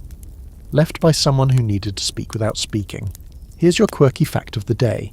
Viking graves often included objects that had no practical value. Broken weapons, intentionally snapped tools, folded blades. Some scholars believe these were killed to release their spirits, allowing the dead to carry them into the afterlife. It's like leaving your favourite hoodie for the afterlife, but with runes and symbolism. The Vikings didn't separate the spiritual and the practical. The gods were in everything. The storm that ruined your fishing nets, the warm wind that saved your crops, the fox that led you to a hidden water source. Every event had meaning. Every coincidence had intention. This is where survival becomes something more than just fire and food. It becomes a narrative, a way to make sense of the chaos. When your cousin dies in a snowstorm, you don't say he froze. You say he was called to Valhalla. When your child survives a fever, it's not luck, it's the favour of air, goddess of healing. And that brings us to the debate. Were these beliefs deeply held or culturally convenient? Some scholars argue the Norse pantheon was more symbolic than sacred, stories told to maintain social cohesion. Others believe the faith was heartfelt, essential, and as real to them as gravity. The truth is probably both. Religion for the Vikings wasn't about debate. It was about action. You gave offerings. You honoured the seasons. You whispered names into the dark and hoped someone whispered back. You remember the rune Runa gave you days ago, the one that meant endure. You dig it out and stare at the etched lines. It's not glowing. It hasn't changed your life, but it has been with you, and that matters. As night falls, and yes, you still use the term night loosely, you sit with the others around the fire. No feasting tonight, but the mood is light. Someone tells a joke about Loki turning into a mare and having Odin's 8-legged horse as a son. Everyone laughs like it's an inside joke among family, and it is. Because these stories, wild, ridiculous, profound, they bind people. They make the cold smaller, the dark less absolute. Before bed, Runa tosses a pinch of herbs into the fire. It flares briefly, scenting the air with something sharp and clean. She doesn't say a word. She doesn't need to. You fall asleep thinking about gods, not as distant sky beings, but as personalities walking alongside you in the snow, watching, testing, protecting maybe. Tomorrow you'll walk into history, a story about the winter that nearly broke everything. The worst case scenario, the time when all of these tactics, fire, food, faith, were put to their harshest test. But for tonight, you sleep under the watch of Thor's hammer, Odin's wisdom, and Freya's promise of spring. There's a stillness today that doesn't feel right. Not peaceful, not calm, too quiet. The kind of quiet that hangs in the air like held breath. The snow hasn't fallen fresh in days, but everything still looks dusted, powdered, ghost-like. Even the chickens are silent. You've learned by now that this isn't a good sign. The elders are tense. You can see it in their posture, the way they keep glancing at the sky, the way Runa's been muttering to herself while grinding dried bark into the last of the mealy flour, the way no one started the fire songs today. Something's coming, or worse, something's not. Today you step into one of the hardest stories the North has to offer. A Viking winter that didn't end when it should have. A spring that refused to arrive, a season where survival wasn't about cleverness or luck anymore. It was about outlasting the cold itself. They call it the Long Winter, though the name shifts depending on the region and the saga. Some believe it refers to a real historical cold snap, possibly in the late 530s CE, when climate anomalies caused what scientists now call the year without a summer. Crops failed. Snow fell in July. The sun dimmed. All across the northern hemisphere, people recorded strange darkness, unnatural cold, and mass starvation. For the Vikings, or their Proto-Norse ancestors, it was a nightmare carved into memory. Some say it inspired the myth of Fimbulvetr, the great, endless winter that would precede Ragnarok, the end of the world. And if you were living it, it felt like the end of the world. The signs are all here now. The ice won't melt. The goats' coats haven't begun to shed. The river, normally starting to crack open by now, is still frozen solid. The stores are down to brittle root vegetables, a few sealed jars of preserved fish, and a thin barley gruel that tastes like regret. People aren't panicking. Yet. But they're conserving. Talking less. Moving slower. And you? You're learning that even the strongest Viking plans had limits. It's one thing to survive a few months of cold. You ration, you rotate shifts, you repair your clothes. But when that timeline stretches, when spring doesn't come, you enter a whole new level of survival. Scarcity sets in like a second winter. First, the food gets weird. You're eating parts of animals you never looked at twice. Stomach, tongue, hooves, boiled into jelly. Whatever's left in the fish barrels goes into stew, bones and all. You drink broth made from bark and snowmelt. Runa makes something called pine tea, which sounds refreshing until you taste it. It's like chewing a broom dipped in mint. But it keeps you warm, and more importantly, it keeps you hopeful. The second stage is resource cannibalization. Not people, don't worry, but objects. Leather straps become soup ingredients. Tools get repurposed. Wooden slats from a broken sled are burned for heat. Even the rope gets unravelled to make emergency thread. You see a child carrying a tunic that's been patched so many times, it looks like a quilt made by desperation. And then, the third stage, illness. Hunger weakens you. Cold pushes further in. Someone starts coughing and doesn't stop. The fire keeps burning, but even it looks tired. People sleep more, not because they're lazy, but because sleep requires the least energy. The longhouse begins to feel less like a home and more like a lifeboat. Runa says the word no one wants to say, Skrellinger. In some regions it meant outsider. In others, it referred to the weak, those who wouldn't make it. You're told not to say it out loud because once someone gets labelled that way, people start talking in past tense. But even now, they don't give up. Not really. The elders dig into their mental libraries, recipes from bad years, tricks from their own childhoods. One woman teaches the children how to catch snow fleas, tiny bugs that can be dried and eaten. Not delicious, but protein. Your quirky fact of the day, snow fleas are real. They're not actually fleas, but springtails, small insects that can survive freezing temperatures thanks to antifreeze proteins in their bodies. Vikings might not have understood the science, but they knew how to scoop them up, dry them out and sprinkle them into food. Crunchy, terrible, life-saving. At night the fire is guarded like treasure. The coals are banked with ash to stretch the heat. Candles are left unlit unless absolutely necessary. Even the goats are quiet, as if they understand the stakes. And here's the strangest thing. There are no prayers. Not in the way you'd expect. No one begs the gods. No one collapses in tears asking Thor for sunshine or Odin for mercy. The faith here isn't desperate, it's practical. They make their offerings, they mark the sunstone, they recite the sagas, but they don't plead. Because in the Norse worldview, the gods don't save you. They test you, and if you survive, you've earned their respect. There's a scholarly debate about how much of the Fimbulvetr myth is rooted in real environmental events. Ice core samples from Greenland show volcanic activity and solar dimming in the 6th century, supporting the idea that a catastrophic winter could have inspired centuries of oral tradition. Others believe the myth was always symbolic, a story about the inevitability of hardship and the dignity of facing it head-on. But right now, myth and reality are the same. The longhouse feels thinner somehow, like the cold has crept into the very grain of the walls. People huddle together tighter. You sleep next to 2 goats, a child, and a dog who's more blanket than animal. It isn't comfortable, but it's survival. And then, one morning, you hear something unbelievable. Dripping. Just a tiny soft rhythm outside the door. You rush out, breath held, and see it. A line of melt running off the corner of the thatched roof. A thin trickle of water, carving a path through the snow. Above, the sun, actual sun, pushes through the clouds in a brief but brilliant blaze of pale gold. The Solstein is shining, and the long winter, at long last, is breaking.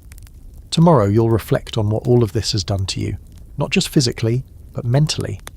You'll walk through your own Viking survival exit interview and see what parts of you froze and what parts survived. But tonight, for the first time in weeks, you fall asleep not just warm, but relieved. The snow is still there when you wake, but now it glows. Not from firelight or moonlight, but from the first full morning sun you've seen in what feels like 100 years. It spills through the cracks in the longhouse walls like it's searching for something, like it missed you. The air still bites, but there's softness now, a subtle thaw. The hard edge of winter is finally dulling, and with it something in you begins to loosen too. Today's your exit interview, Viking style. You don't get a clipboard. There's no HR rep in fur-lined boots asking how your overall winter experience could be improved. But the longhouse is buzzing with something new. People move with a strange mix of fatigue and anticipation.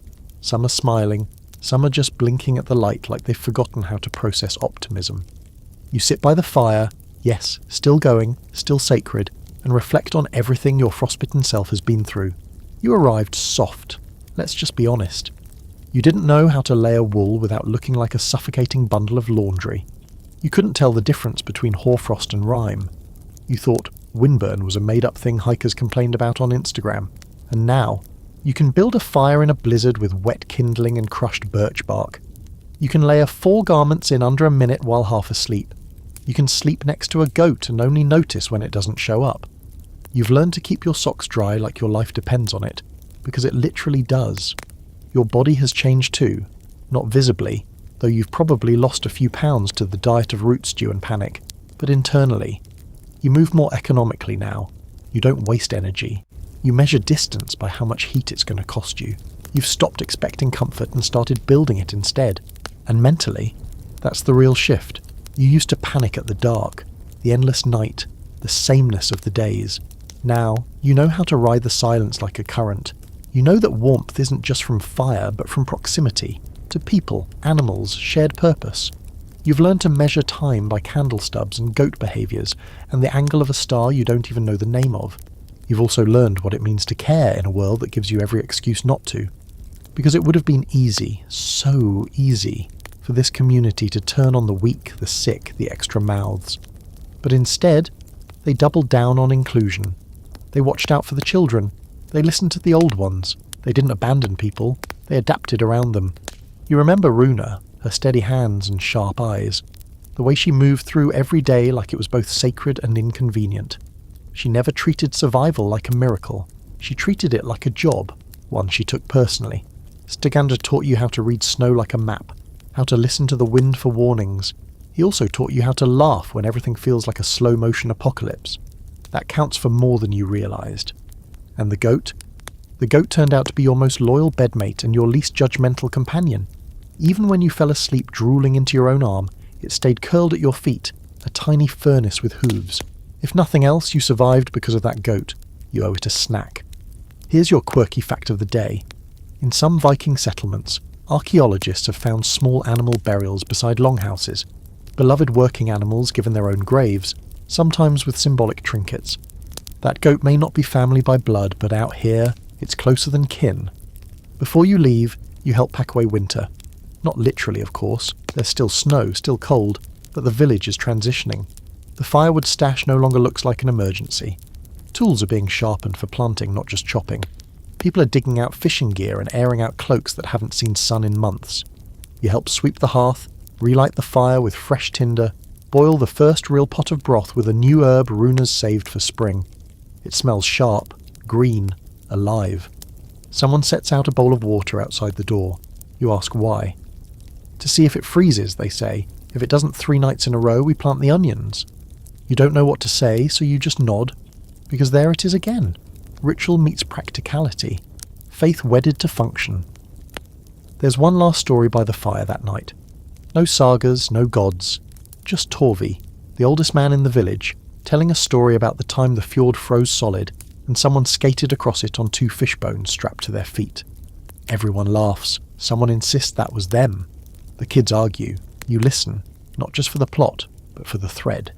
The thing tying them all together. Resilience, yes, but also imagination. You survived the long winter because you knew it wouldn't last forever. Or at least you pretended it wouldn't. And sometimes, that's enough. Here's your open, scholarly debate for the section. Historians argue about whether Viking endurance was driven more by cultural values or environmental conditioning. Were they tough because they had to be, or because they chose to be? You've seen enough to know it was both. And neither. It was community. It was belief. It was sweat and stories and someone remembering to bank the fire before bed. You fall asleep one last time under the same roof. The goat beside you. A dog breathing softly nearby. A fire low but steady. The longhouse creaking like an old friend stretching its bones. Tomorrow you'll leave, but tonight you stay, just a little longer, in the warmth of everything you've learned. So, you made it. You survived the Viking winter. 25 nights of frostbitten fingers, endless dark goat breath, stale stew, and one unexpectedly loyal dog. You learned to walk in snowshoes like a swamp ghost, eat moss like it's a delicacy, and read the sky like it's whispering secrets. You sat beside runecasters and firewatchers, stumbled through ancient songs about foxes and trolls, and saw what happens when warmth isn't just comfort, it's currency. You didn't die, that's the headline. But more importantly, you didn't fade. You adapted. You shifted your rhythm to match the dark. You let the silence wrap around you instead of fighting it.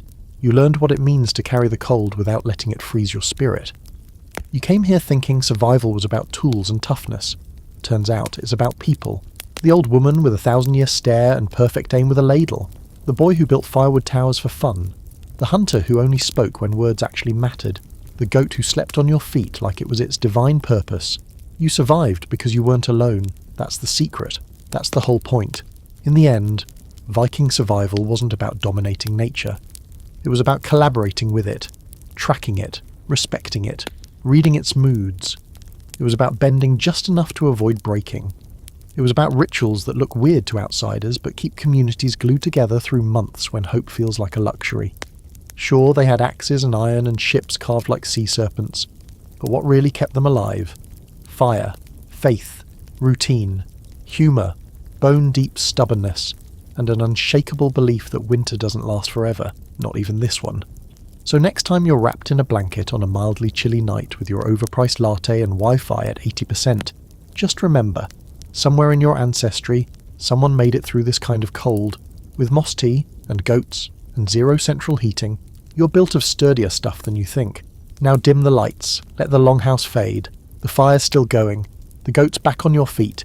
You can almost hear the sound of distant drums and snow melting off the roof. Rest easy, the worst of winter is over.